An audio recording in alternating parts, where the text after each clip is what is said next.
Assalamualaikum warahmatullahi wabarakatuh. Alhamdulillahirrahman. Allama al-Quran. Khalaqal insan. Allamahul bayan. Wassalatu wassalamu ala rasulillahi alladhi arsalahu rabbuna linnasi ajma'in lil'alami kaffah fa'adda ar-risala wa adda al-amana fa'allamahu al-Qur'ana wal bayan. Wa ba'd. Bapak Ibu sekalian, alhamdulillah, insyaallah mudah-mudahan malam ini menjadi malam terbaik di antara sekian malam yang pernah kita lalui, dan saya berbahagia kita bisa hadir dibuka dengan bacaan tadi Al-Qur'an. Semoga menghadirkan berkah. Di dalam hadis Al-Bukhari nomor hadis 4793, beliau menerima hadis ini dari seorang bernama Hajjaj bin Minhal. Hajjaj menerima dari Syu'bah. Syu'bah menerima dari Alqamah bin Marthad. Alqamah bin Marthad menerima dari Sa'ad bin Ubaidah. Sa'ad bin Ubaidah menerima dari Abu Abdurrahman As-Sulami. Abu Abdurrahman As-Sulami menerima dari sahabat Uthman bin Affan radhiyallahu ta'ala anhu. Uthman bin Affan menerima hadis ini dari Rasulullah sallallahu alaihi wasallam. Hadis sahih. Qala khairukum man ta'allama al-Qur'ana wa 'allamah. Kata Nabi, kalau ada orang-orang yang baik, yang memiliki sifat-sifat mulia, maka di antara yang paling baik di antara mereka adalah orang yang mau belajar Al-Quran, mengkaji isinya, kemudian ia berupaya mengamalkan sesuai dengan batas kemampuannya. Di Al-Quran itu setidaknya ada 5 jenis kebaikan.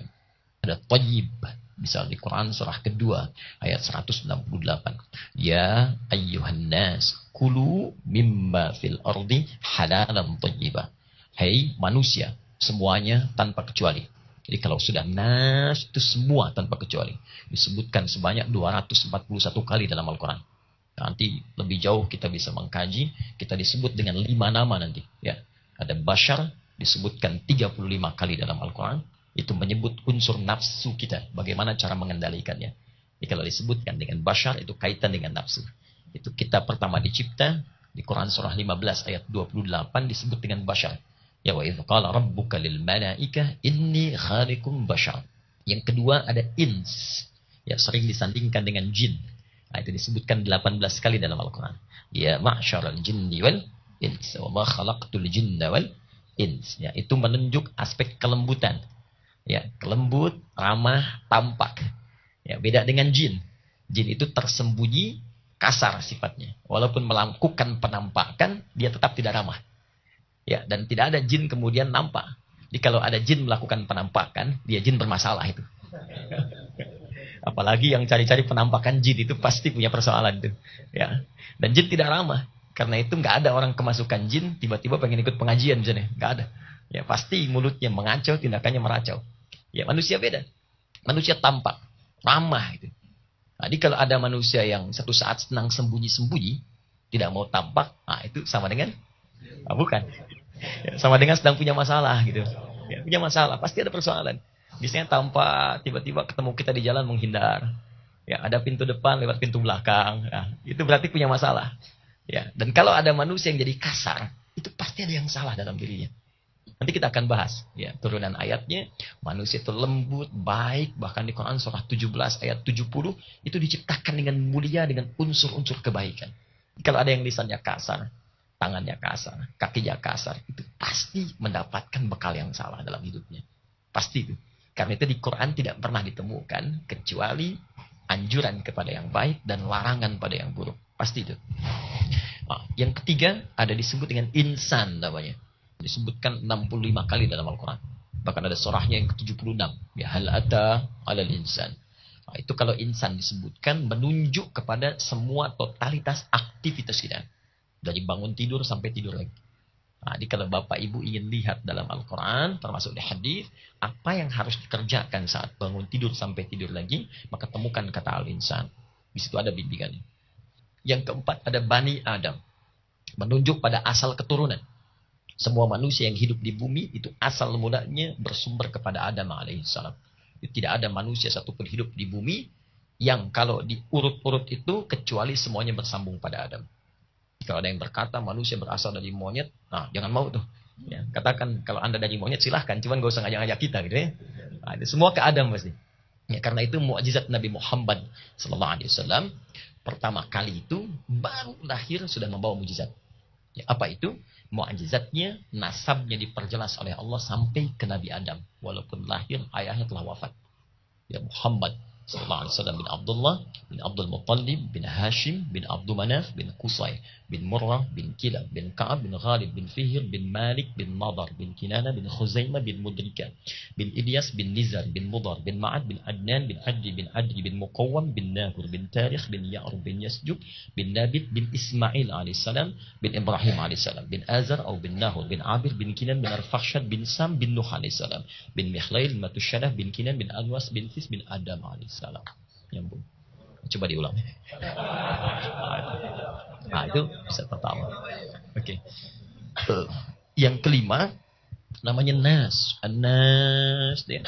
Nah, itu disebutkan 241 kali dalam Al-Quran, bahkan menjadi salah satu surah paling favorit bagi umat Islam di era pancaroba.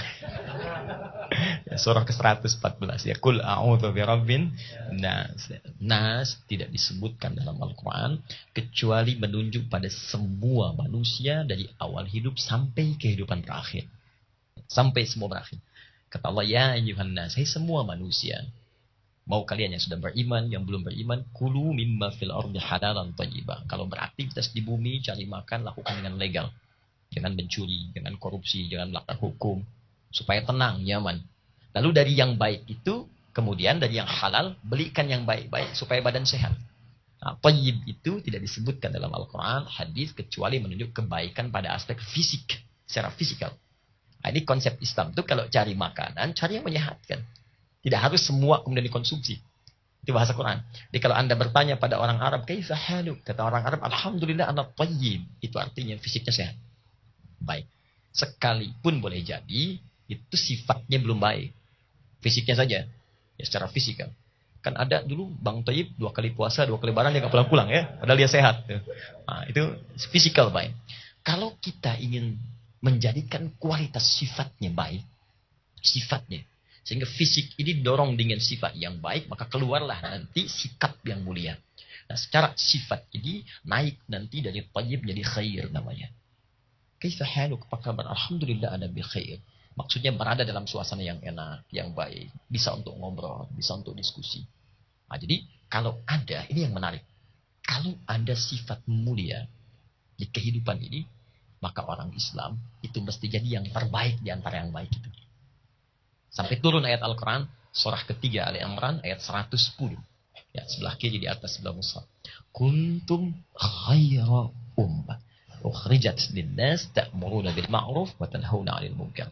Kata Allah, kalian ini luar biasa.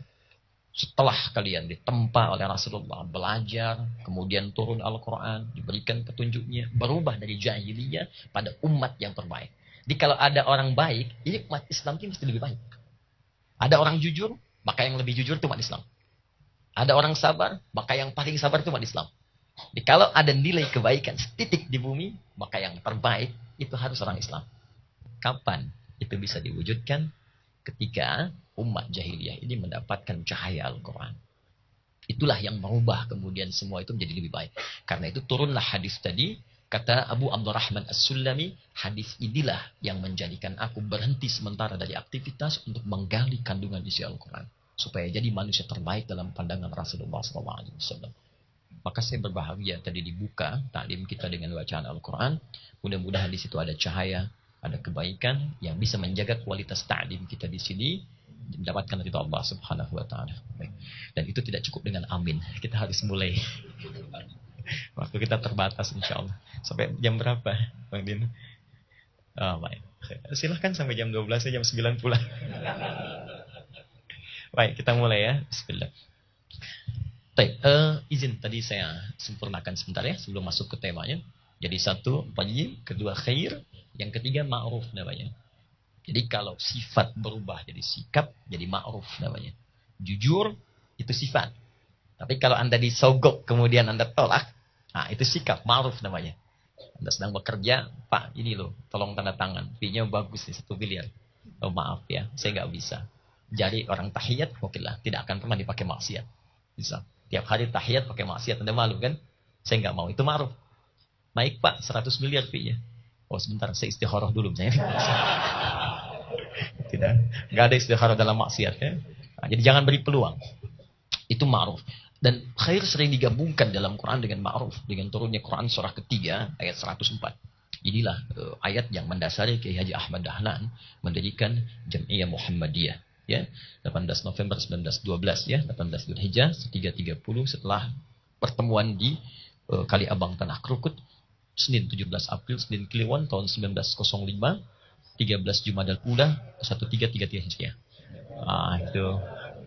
Ya, itu ditulis itu di bukunya Profesor Ahmad Mansur Surya Negara dalam bukunya Api Sejarah. Ya, yang jilid pertama halaman 19, paling kanan sebelah bawah. Nah, itu pernah beliau tuliskan. Baik, seteruskan.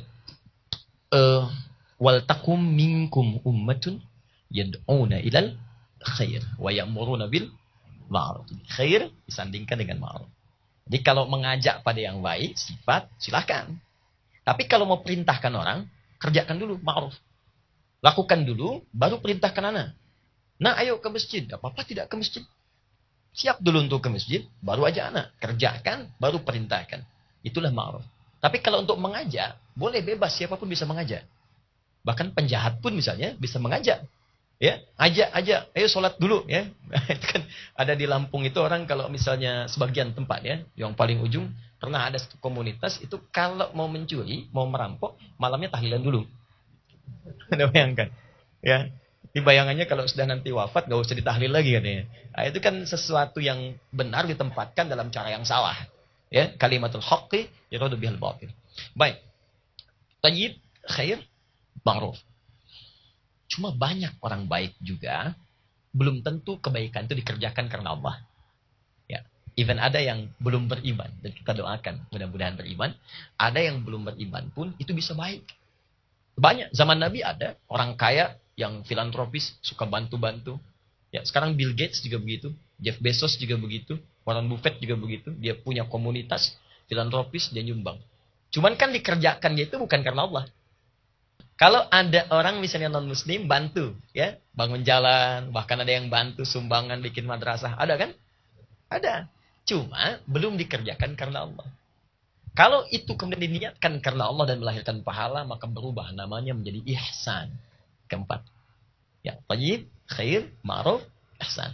Ya, ihsan itu disebutkan oleh Nabi di hadis Muslim, ada nomor hadis yang ke-8. An ta'budallaha ka'annaka tarah fa illam takun tarahu fa innahu yara. Engkau menjadikan semua aktivitas sebagai ibadah karena Allah. Jadi bukan cuma sholat saja. Maaf, kerjanya karena Allah, makannya karena Allah, minumnya karena Allah. Kalau minum saja karena Allah, maka mustahil menyentuh minuman yang tidak disukai oleh Allah. Mustahil. Kalau bekerja karena Allah, maka mustahil mengerjakan pekerjaan yang tidak disukai oleh Allah. Itu mustahil. Ketika Anda mampu mengerjakan semua itu, maka naiklah sifatnya. Pada yang keempat disebut ihsan namanya. Orang yang disebut muhsin, jamaknya muhsinin. Orang ini kalau dia wafat dengan status muhsin, maka ditempatkan di surga paling indah nomor 2 levelnya. Nomor 2 itu tingkatnya luar biasa, bisa menatap Allah tanpa hijab. Langsung. Quran surah ke-75 ayat 22 sampai 23. Wujuhu yawma idin nadhirah. Ada orang yang wajah itu berbinar luar biasa. Bukan karena masuk surganya, karena belum masuk. Ila rabbiha nadhirah, karena dia bisa menatap Allah tanpa hijab yang selama ini dia rindukan. Di saat di dunia kan gak pernah ketemu, gak pernah lihat. Bapak ibu punya anak sekolah di Amerika, sudah 20 tahun gak pernah jumpa, rindu gak? Besok landing jam 7, jam berapa Anda ke bandara? Bisa nginep, tunggu, hitung pesawat, mana yang datang, sampai tiba. Begitu tiba kan, wah, belum dipeluk sudah menatap air mata, sudah menangis mata. Keluar air mata. Maka ada sang perindu Allah. Dia jalan-jalan di bumi. Dia merindukan perjumpaan dengan Tuhan. Maka ketika berjumpa tuh, berbinar wajahnya. Seakan-akan lebih daripada yang lain. Gak ada yang bisa nandingi. Ya, sahabat kami, Ustaz Arifin Ilham itu, yang saya tengok sebelum berakhir. Dan kembali kepada Allah. Mudah-mudahan khusnul khatimah. Kalimat terakhirnya yang beliau tuliskan. Saya datang situ, Ustaz Allah. Bukan ada yang lain. Allah, Ustaz. Allah nikmat. Insya Allah. Dan berpelukan, doakan. Tuliskanlah kalimat terakhirnya. Liqa'ullah. Sedang menanti perjumpaan dengan Allah. Liqa'ullah.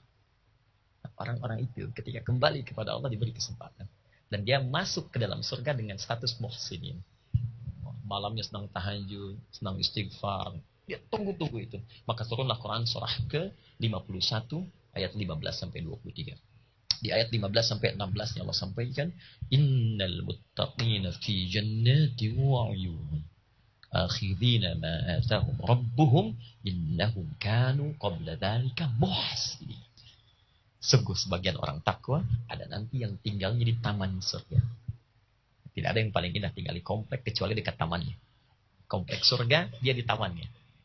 Akhidina ma atahum rabbuhum, semua kebutuhannya langsung diberikan oleh Allah. Ya, kalau surga yang biasa, tapi maaf ya, biasa pun masuk surga. Ya, ini surga nih. Ya, jadi bukan kelas ekonomi seperti di dunia ya, tidak, beda gitu ya. Beda. Jadi mala ainan ra'at wala udhunan sami'at wala khatara ala qalbi bashar. Semua kenikmatannya nggak pernah ditata, tidak terdengar infonya dengan sebenarnya saat di dunia, dan terlamunkan pun tidak begitu. Ya beda. Nanti yang melayani kalau perempuan pangeran surga, laki-laki bidadari surga. Dilayani oleh minimal 70 bidadari yang terbaik dan pangeran-pangeran surga terindah. Natap wajahnya itu seperti berlian-berlian yang kemilauan. Lu'lu' wal marjan, hurun indah. Jauhlah sama Anda, natap saya itu jauh. Jauh. Jadi luar biasa. Ya, begitu ingin sesuatu datang. Tapi taman surga tidak. Semua yang diberikan langsung dari Allah. Jadi seketika. Itulah muhsin. Innahum kanu qabla dzalika muhsinin. Nah, kalau Anda satukan tayyib, fisiknya bagus, khair, sifatnya mulia, ma'ruf, sikapnya terbaik, keempat, dan dia kerjakan karena Allah, ihsan. Maka berubahlah nama itu menjadi solih namanya. Solih. Solih itu gabungan dari empat tadi. Tayyib, khair, ma'ruf, ihsan. Jadilah solih. Karena itu, seorang ibu bahkan yang tengah mengandung, itu suami istrinya pasti akan berdoa, berharap anaknya solih. Itu sudah fitrah. Silahkan buka Quran surah ke-7 Al-A'raf ayat 189. Ya, falamma taghasyaha hamalat hamlan khafifa famarrat bi. Falamma athqalat da'awallaha rabbahuma la in ataitana salihah lanakunanna minasyakirin. Tatkala suami itu kemudian telah menikah, bergaul, istri mengandung sampai kandungan berat, maka disitulah suami istri mulai berdoa, ya Allah, jadikan anak kami saleh, anak kami saleh. Saya belum pernah mendengar ada seorang ibu berkata, ya Allah, jadikan anak saya anak yang thayyib. Tidak ada. Khair, tidak. Tapi saleh. Karena setiap kita merindukan anak yang sehat, anak yang cerdas, mulia, dan dekat dengan Allah Subhanahu wa Ta'ala. Nah, itu yang tadi mau saya sampaikan.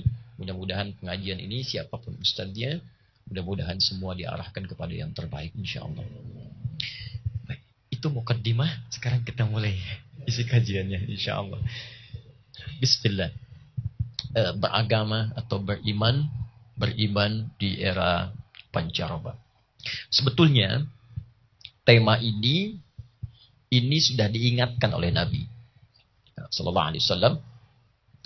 Di antara peringatannya oleh Imam Ahmad dimasukkan dalam kitab musnadnya. Ya, jadi di hadis itu nanti ada jami'.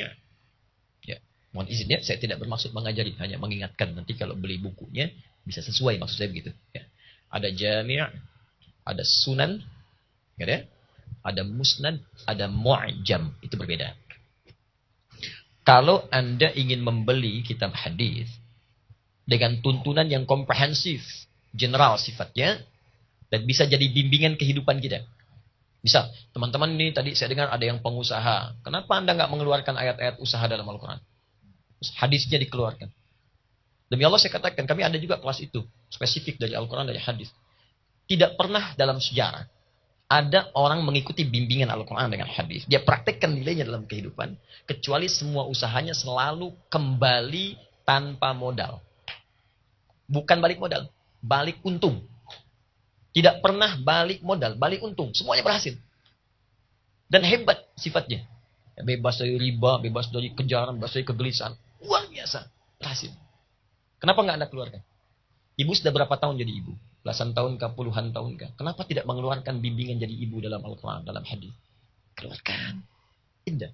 Karena itu istri Nabi itu kenapa diperkenankan lebih daripada 4? Karena ternyata semua karakteristik istri Nabi menjadi miniatur dari semua karakteristik perempuan di bumi. Silahkan cek. Nanti ibu akan temukan ada yang mirip Sayyidah Aisyah, ada. Bukan wajahnya bu ya, karakteristiknya. Ada yang Sayyidah Saudah binti Zam'ah, ada. Istri Nabi itu dari yang paling perhitungan sampai yang paling cemburuan ada. Sebelum menikah dengan Nabi. Tapi setelah menikah, semua diarahkan pada yang indah. Tidak pernah cemburu kecuali pada urusan akhirat. Kalau dia bisa tahajud dengan Nabi, besok saya pun harus tahajud. Tidak pernah berhitung setelah menikah kecuali urusan akhirat. Bagaimana satu kurma jadi ibadah di hadapan Allah. Yang tadi cuma belanja yang dihitung. Belanja. Sekarang satu kurma pasti jadi ibadah. Itu indah.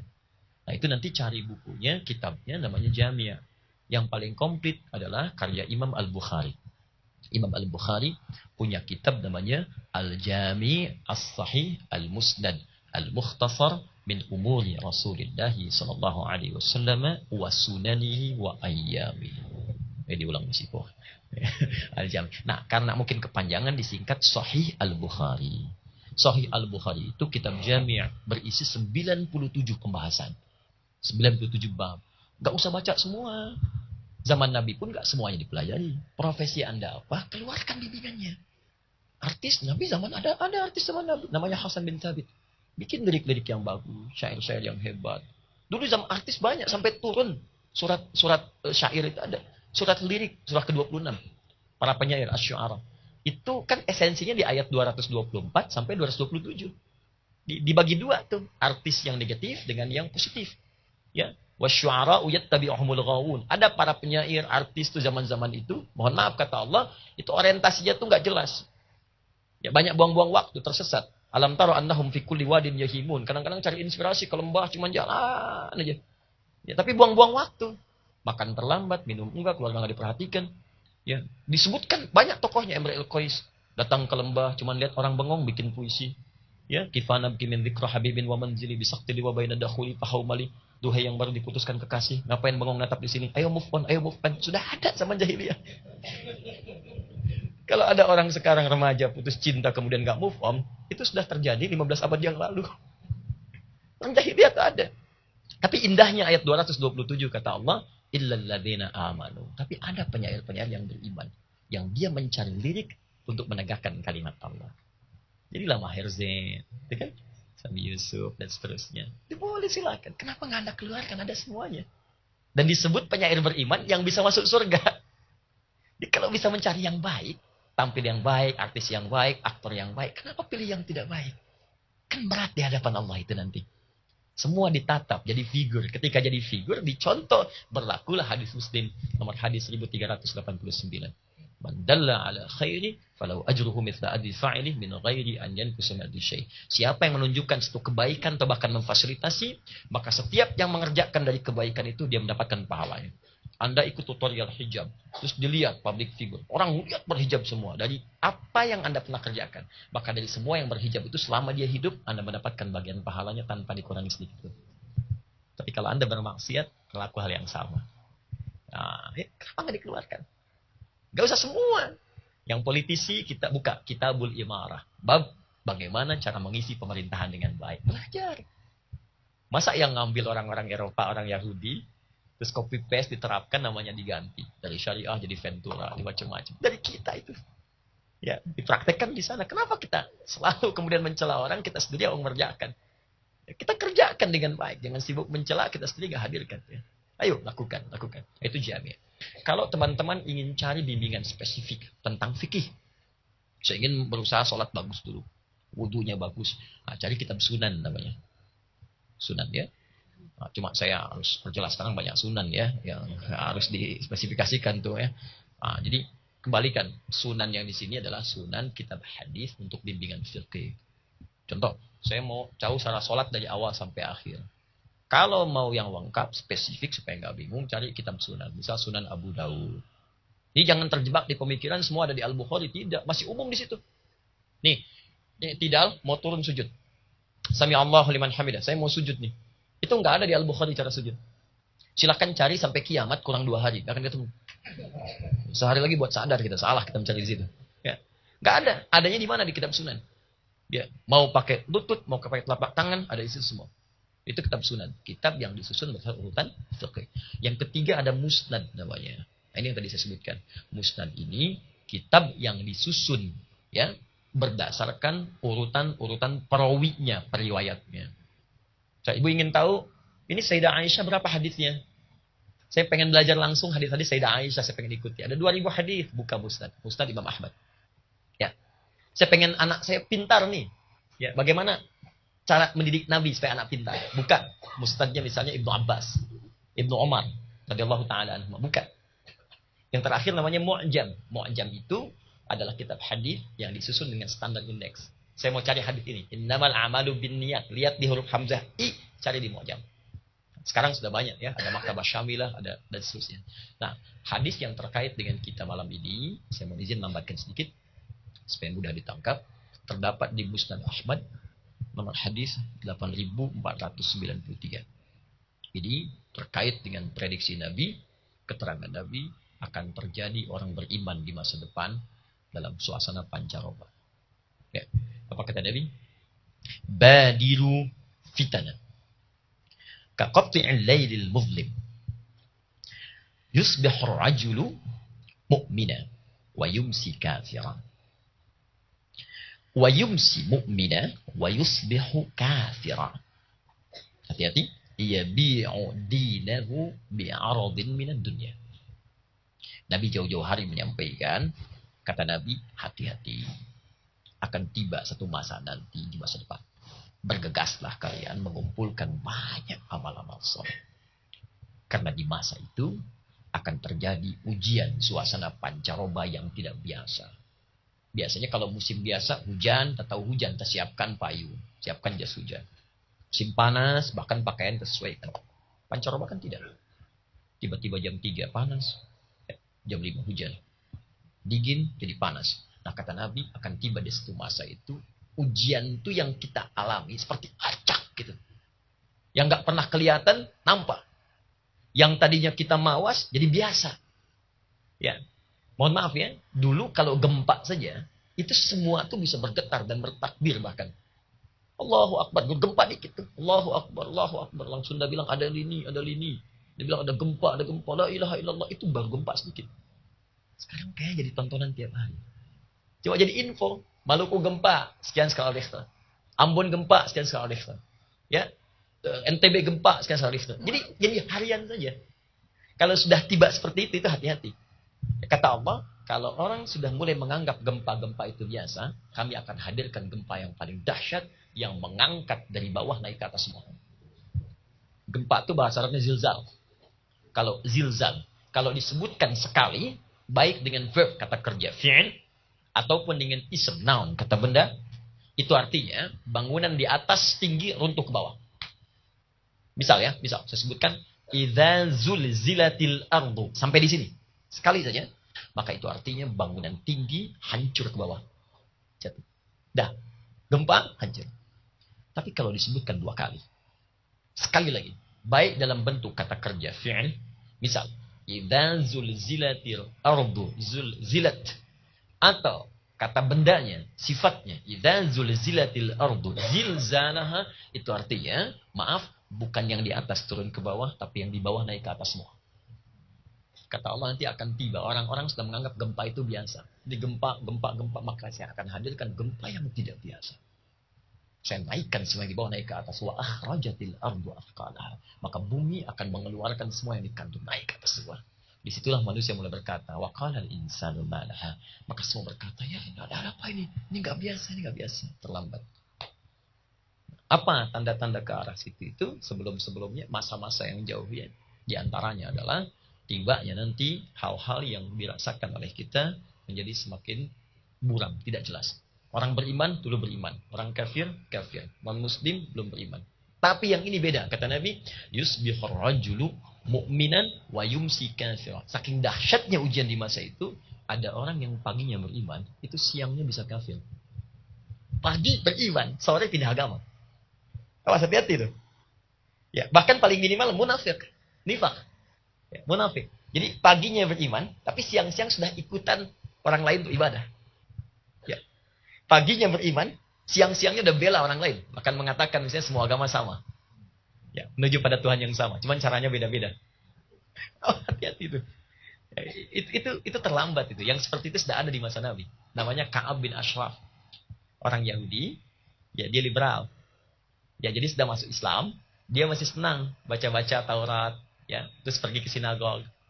Kelihatan oleh sahabat. Diadukan pada Nabi. Ya, ini bagus nih. Nabi itu indah. Tidak pernah menghukumi langsung seseorang. Langsung diklarifikasi. Diadukannya Rasulullah si fulan ini muslim, tapi ikut-ikutan di ibadah tempat lain. Khawatirnya nanti yang baru Islam ini karena belum paham, belum kuat. Kalau Anda berdialog, gak apa-apa. Pak Din misalnya punya aktivitas berdialog, gak apa-apa, silahkan dialog.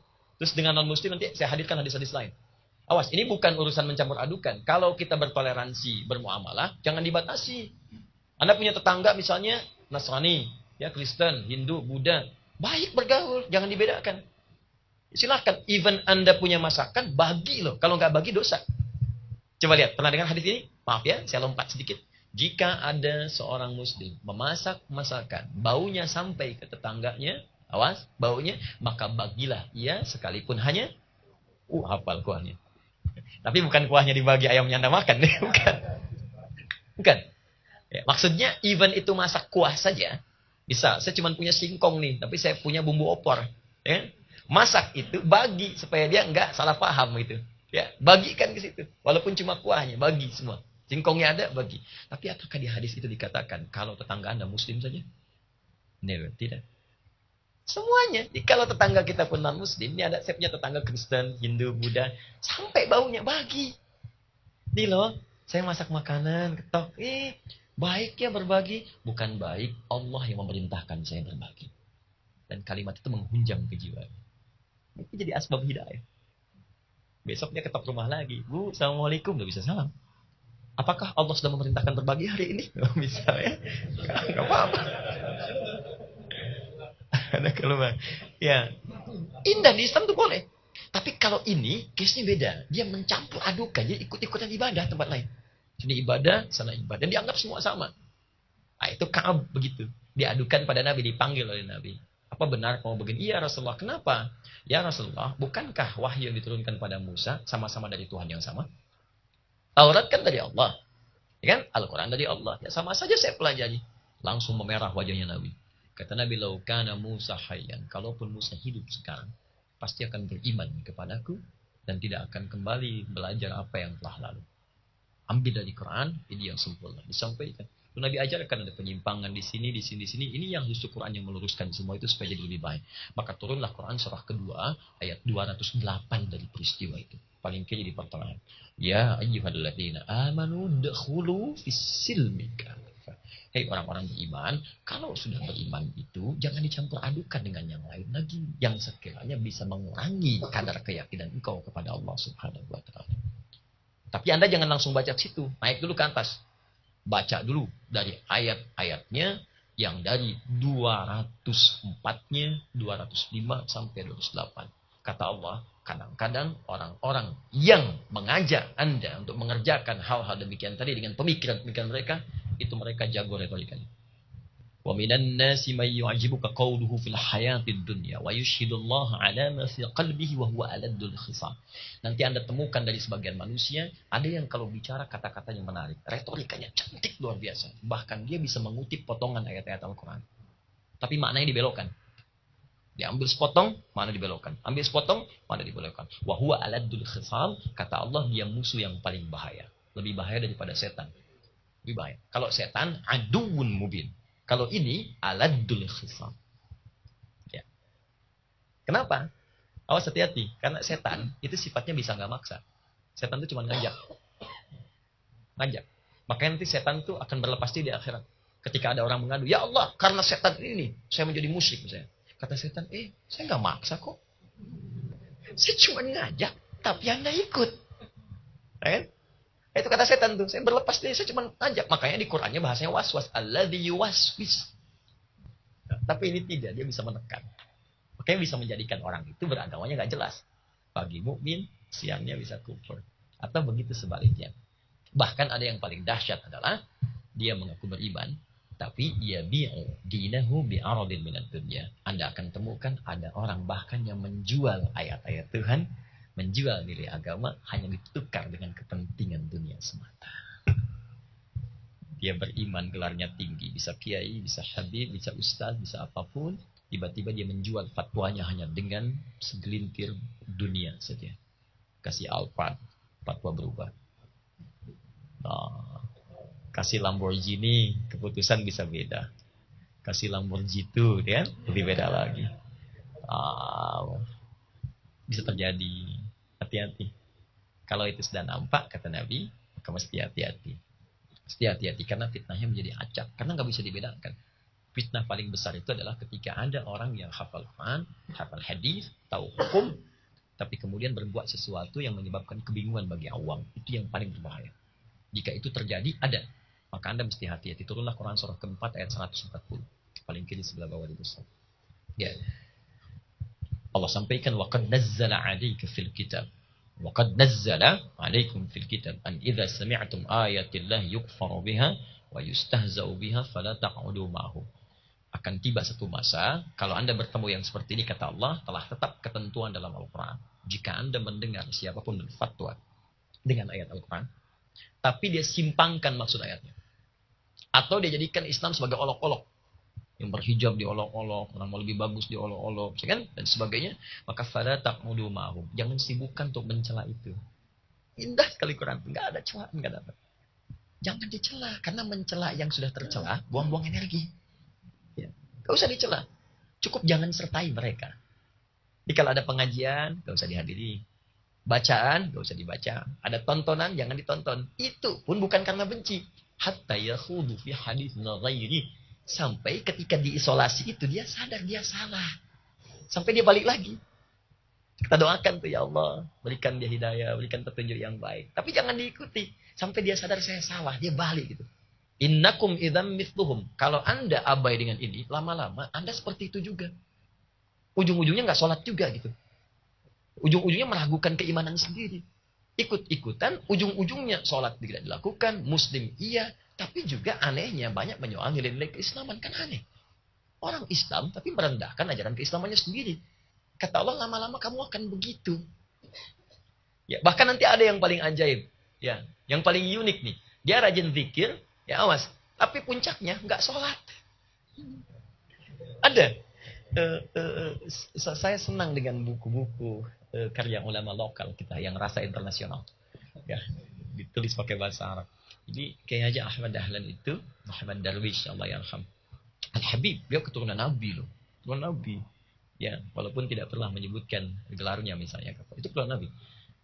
Muhammad Darwish kayak aja Ahmad Dahlan, bin Kiai Haji Abu Bakar, bin Kiai Ilyas, bin Kiai Sulaiman, bin Demang Jurang Juru Kapindo, bin Demang Jurang Juru Sapisan, bin Kiai Grebek. Ya, bin Maulana Ishaq. Maulana Ishaq itu adalah walid Raden Ainul Yakin dikenal dengan Sunan Giri. Ya, kalau kita teruskan bin Ahmad Jumadil Qumra, Ahmad Jumadil Qumra itu turunan dari Ali Zainal Kabir, Ali Zainal Kabir turunan dari Ali Zainal Abidin, turunan dari Al-Husain, Al-Husain adiknya Al-Hasan, Al-Hasan anaknya Ali bin Abi Thalib, suaminya Fatimah Az-Zahra bintu Rasulullah SAW. Nah, jadi jangan takut yang ikut Muhammadiyah, ya ikut Nabi juga.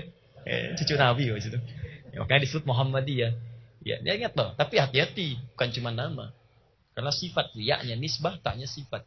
4 kali disebutkan di Al-Quran, kata Muhammad. Quran surah 3 ayat 144, Quran surah 33 ayat 40, Quran surah 47 ayat 2 dengan namanya, dan Quran surah 48 ayat 29. Disebutkan Muhammad menunjuk pada nilai-nilai hablum minanas yang mulia.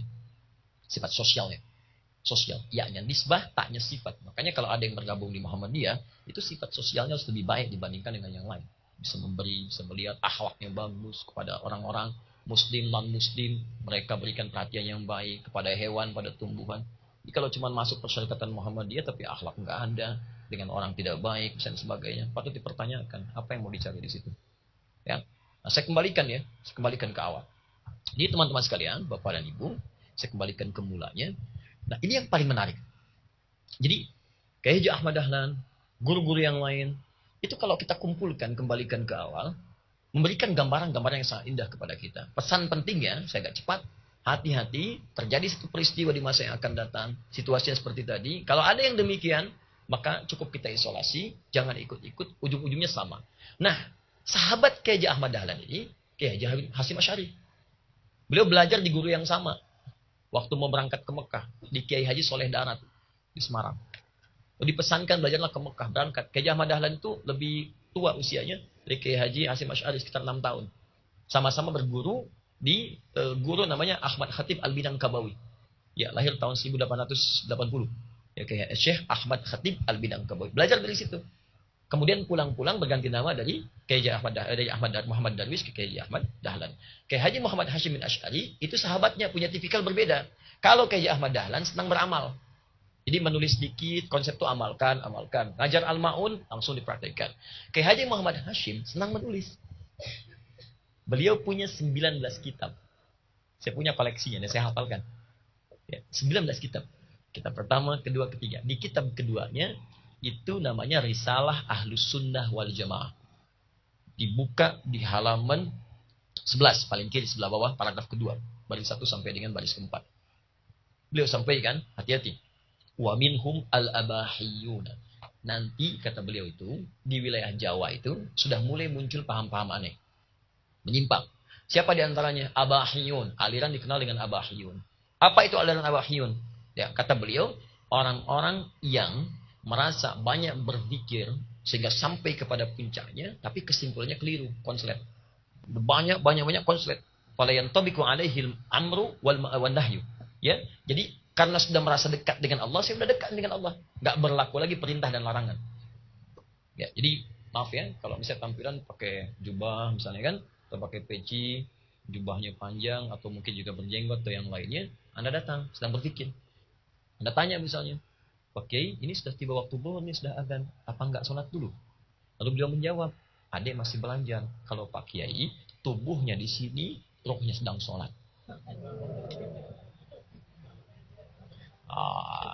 Anda tahu nggak apa komentar Kiai Hasyim? Kata Kiai Hasyim, ini adalah dhalalah. Menyesatkan, sesat dan menyesatkan dan berpeluang menjadi kafir. Berpeluang menjadi kafir. Di halaman 14-nya lebih ajaib lagi. Kata beliau, dibangun kemudian rumah-rumah ibadah lain, datanglah orang-orang ke situ kemudian mengenakan dengan pakaian-pakaiannya, bizayyihim. Ada yang ikutan nyanyi-nyanyi dengannya. Ada yang ikutan bergabung dengan itu semua. Anda tahu komentarnya apa kata Kiai Hasyim? Ini bukan saya. Awas hati-hati. Seorang yang ikut dengan kebiasaan yang kafir, maka dia berpeluang menjadi kafir. Itu komentar beliau di kitab. Dan itu kapan terjadinya? 1333 Hijriah. Sekarang 1440 Hijriah. 107 tahun yang lalu. Sudah diperingati. Baca kitabnya Risalah Ahlus Sunnah wal Jamaah. Dari halaman 9 sampai halaman 14. Ada semua. Dan itu terjadi. Dan dulu orang itu diajak ke tempatnya berpakaian seperti itu. Sekarang gak diajak ke tempatnya pun di mall-mall pakai pakaian itu. Ya? Di kantor-kantor udah pakai itu. Itu gak boleh sama Kiai Hasyim dulu. Itu gak boleh. Gak bisa kata beliau itu. Ya. Nanti ada banyak hal. Sampai beliau itu di halaman yang menariknya itu. Yang halaman sebelumnya. Di halaman 10 ya. Ya, halaman 10. Beliau sampaikan begini. Bahkan Anda akan temukan ada orang-orang yang mengatakan diri sebagai bagian dari Tuhan. Bukan Nabi lagi tuh. Ya. Saya diskusi, Pak Adin mohon izin dengan MUI Jawa Barat itu di Jawa Barat saja, Bu, hampir tiap bulan ada Nabi baru. Tiap bulan. Hampir tiap bulan. Sebetulnya itu nggak aneh sih, karena udah diprediksi oleh Nabi. Kata Nabi lah, Nabi ya Ba'di. Ke depan itu akan banyak orang ngaku Nabi. Kalau ada yang seperti itu, cukup katakan, nggak ada. Lah, tolak. Itu selesai. Jadi kalau ada orang ngaku, nggak aneh. Yang aneh itu setiap ada nabi baru, ada pengikutnya. Itu yang aneh. Ya. Jadi poin-poin itu yang mau saya maksudkan. Hati-hati, ini kondisi ini ada. Nah sekarang pertanyaannya, kalau itu dihadapi, ada dan di sekitaran kita, apa yang harus dilakukan? Ini poin pembahasan utama kita. Ya. Jadi saya buka dengan hadis Nabi tadi dulu, supaya tema ini ternyata ada loh diperingatkan Nabi. Dari dulu loh, dan itu sangat penting. Kalau masalah fikih, kita bisa bertoleransi. Dan tidak perlu berkelahi. Yang kunut ada dalil. Ada betul. Yang tidak kunut pun punya dalil. Yang salah itu yang nggak sholat subuh. Tidak usah ribut. Yang pakai telapak tangan, ada untuk sujud. Yang pakai lutut, ada. Yang salah itu yang turun pakai kepala duluan. Itu yang keliru. Ya. Bismillah sir ada. Bismillah jahar ada. Yang nggak pakai bismillah pun ada. Bismillah rakaat pertama selanjutnya tidak ada 4 jenis. Hadisnya 70 hadis, 70 hadis. Ya, yang salah itu yang sengaja nggak baca Fatihah. Semuanya ada gitu. Jadi kita bisa bertoleran dalam fikih ringan sekali. Tidak usah dibedakan di NU di Muhammadiyah tidak. Atau di Persis di yang lain tidak. Zaman Nabi nggak ada kok. Itu untuk memudahkan saja. Silahkan berorganisasi. Apa yang kira-kira mantap bagi kita. Dan ringan serta toleran dengan yang lain. Sepanjang itu dibenarkan. Sudah selesai. Jadi jangan ribut. Saya tugas di Mekah 2010. Begitu nyambut jemaah haji pertama Isya ke masjid Imam Syekh Sudais. Alhamdulillahi Rabbil Alamin. Komentar makmum kita pertama. Iki imamnya Muhammadiyah ya. Saya bilang makawan, ini Muhammadiyah cabang Masjidil Haram. Bayangkan. Itu masih biasa loh. Saya di Tripoli itu ngumpulkan teman-teman. Belajar lagi. Terus kita buat supaya mereka neliti di kampungnya seperti apa. Di liburan itu saya beri tugas pulang, teliti kebutuhan masyarakat. Sini lagi cari bekal supaya nanti apa yang dibutuhkan masyarakat bisa diobati. Jadi jangan belajar tinggi-tinggi jauh-jauh masyarakat gak butuh. Ya, belajar itu tambah dengan ilmu lainnya lagi. Dia pulang tuh. Begitu pulang kita kumpul pertanyaan pertama saya, Anda kemana? Ke daerah ini Ustaz. Baik, apa yang Anda lakukan pertama kali? Saya tanya berapa muslimnya di sini? Apa jawabnya? Masya Allah Ustaz, luar biasa. Alhamdulillah Ustaz, 95% di sini muslim semua. Wah, luar biasa semua. Terus dia tanya lagi 5%-nya apa? Muhammadiyah. Nah, jadi di galangan masyarakat itu ya masih ada yang nggak bisa bedakan mana fikih, mana akidah. Kalau fikih kita bisa toleran, tapi kalau akidah tidak. Never, zero tolerance. Kalau ada toleransi sedikit saja, itu resikonya bisa neraka. Dan itu pun indah. Kata Nabi, bahkan bahasa Al-Quran. Dalam akidah itu kita menghormati orang lain. Gak boleh paksa orang. Tapi kita nggak usah ikut-ikutan juga. Fair kan? Quran surah 2 ayat 256. Paling kiri sebelah bawah. La ikraha fiddin. Jangan paksa orang. Gak boleh. Kalau Anda memaksa orang untuk masuk Islam, walaupun dengan cara paling halus sekalipun, itu dosa hukumnya. Ada bencana di Bengkulu datang, bawa sarung, bawa Indomie, masuk Islam ya, masuk Islam. Gak boleh. Anda berikan, terus dia kemudian berharap, Anda dorong, dosa. Apalagi dengan cara yang kasar. Bikin bom panci, bom kulkas, bom ini. Misalnya supaya nampakkan itu dosa hukumnya. Gak boleh. Jelas ya?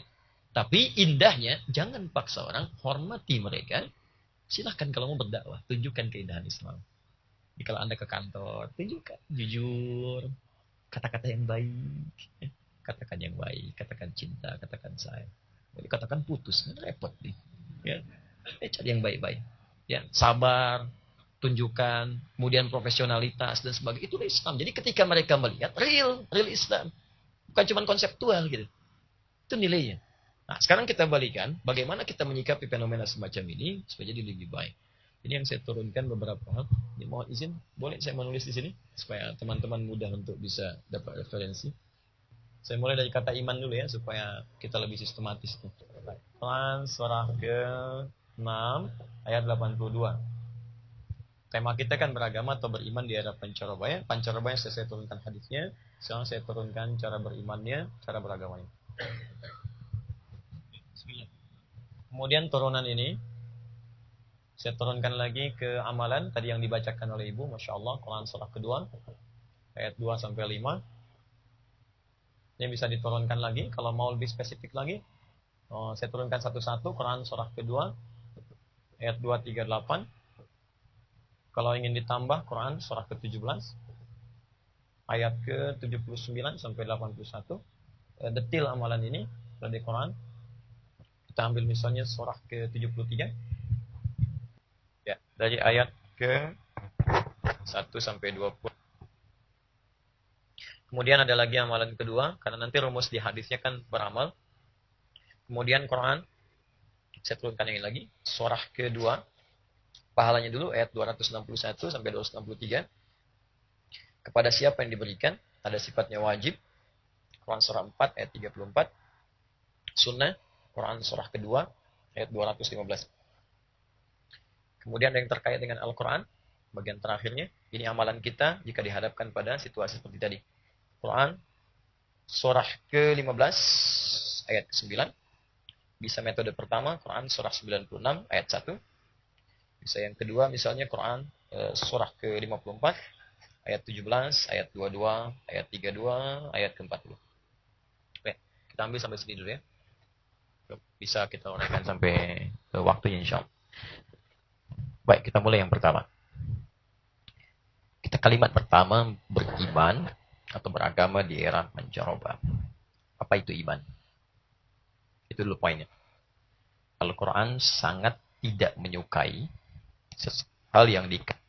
sesuatu hal yang dikaji tapi tidak dipahami. Ya. Jadi Allah menginginkan kita kalau belajar sampai ke level pemahaman. Jangan sebatas informasi kemudian hilang. Nah, itu ada di Quran surah ke-9 ayat 122. Ya, wa ma kana al-mu'minuna liyanfiru kaffa falawla nafara min kulli firqatin minhum ta'ifah liyatafaqahu fid din. Kata Allah, orang beriman itu kalau belajar bukan sekedar dia datang, mendengar, dapat info, pulang, tidak. Tapi dia akan berusaha memahami apa yang ia pelajari. Itu dasarnya.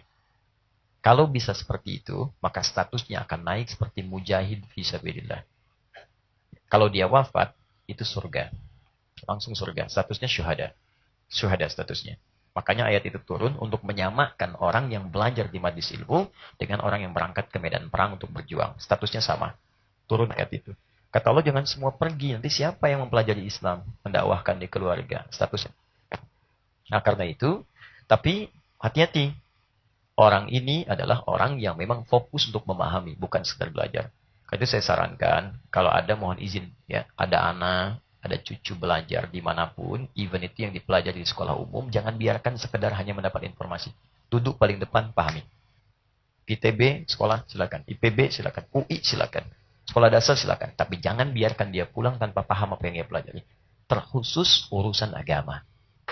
Karena urusan agama itu aktualisasinya. Jika salah belajar, amalnya pasti keliru.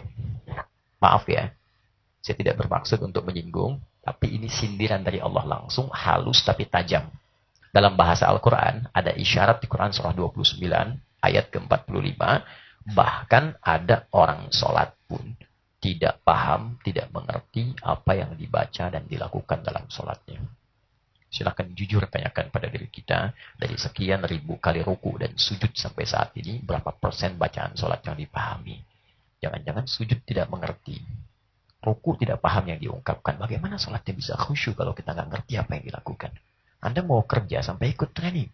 Anda mau tampil kemudian ada kamera, ada macam-macam, sampai ikut tuntunan, dipahami dialog macam-macamnya. Kenapa dengan Allah yang real? Tidak kemudian kita serius untuk mendalaminya. Maka itu kita bawa spiritnya ke sini. Kita pahami dulu apa itu iman. Saya tulis pakai bahasa Arabnya supaya mudah kita untuk memahaminya. Iman itu gini. Tulisannya iman, yakin tanpa ragu. Jadi kalau berislam itu dasarnya iman. Artinya mesti yakin, jangan ragu. Kalau Allah katakan, menurut Allah misalnya, lakukan saja.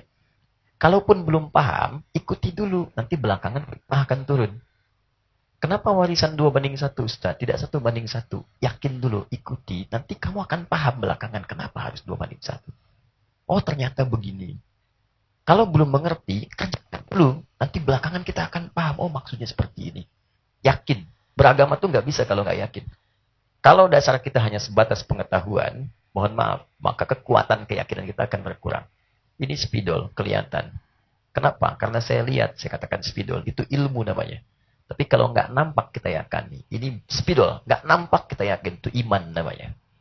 Allah tak nampak dalam batasan mata kita sekarang, tapi kita yakin ada, saya yakin-yakinnya, itu iman namanya.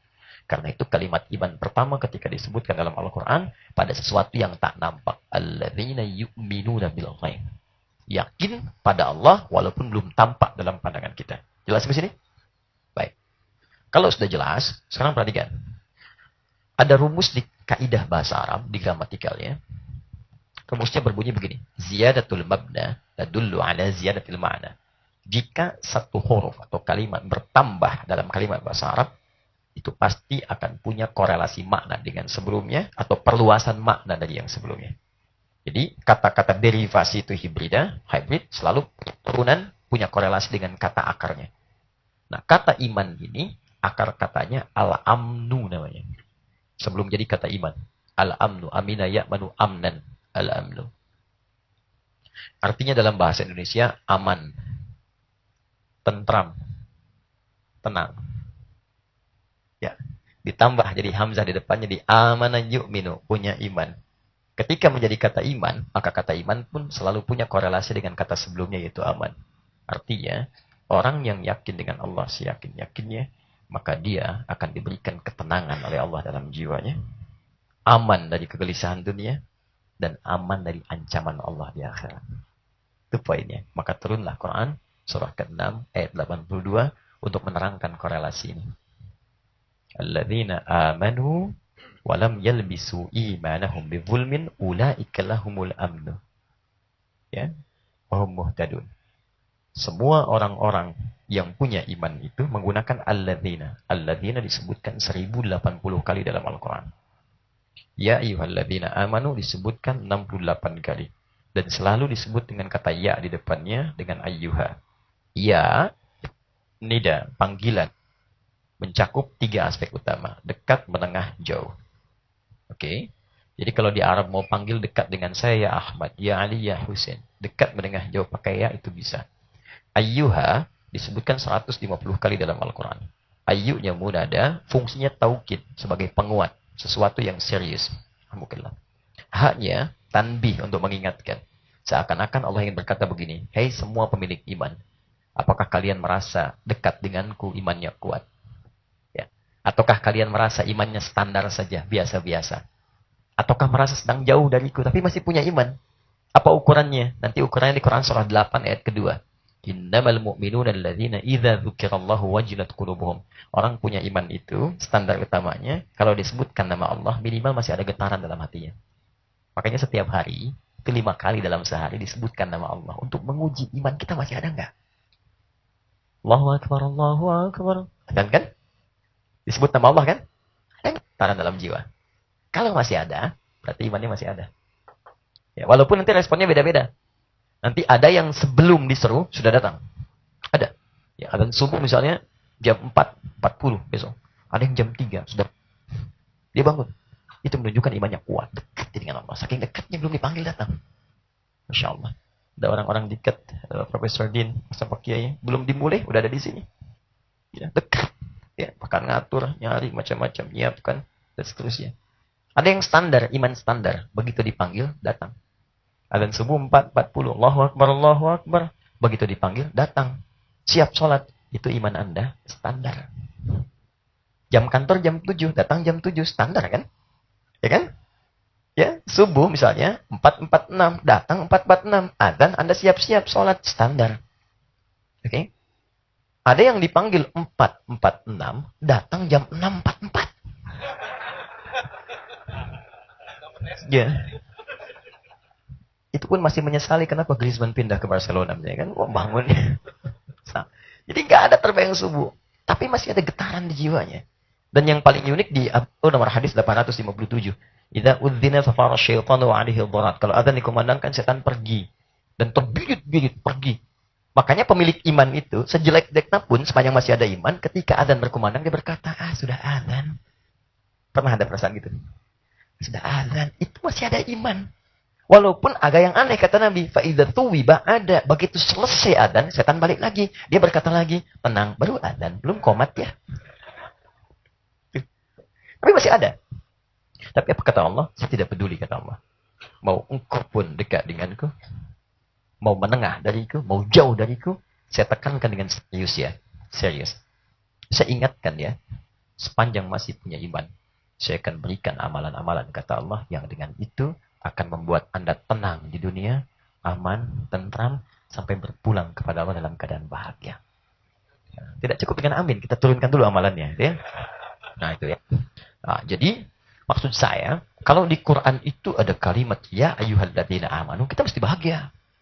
Karena di situ kita diajak untuk tenang. Gitu. Kita diajak bahagia. Ya, kita diajak untuk iman. Dan kalimatnya pakai alladzina. 1080 kali disebutkan oleh Al-Quran. Alladzina. Isun mausulun yadullu alal amiyah. Ini kata konjungsi yang bisa menyentuh objek dan subjek sekaligus tanpa batas. Di besar, kecil, tua, muda, kaya, cukup, nak. Semua yang penting punya iman. Allah seru semua tanpa batasan.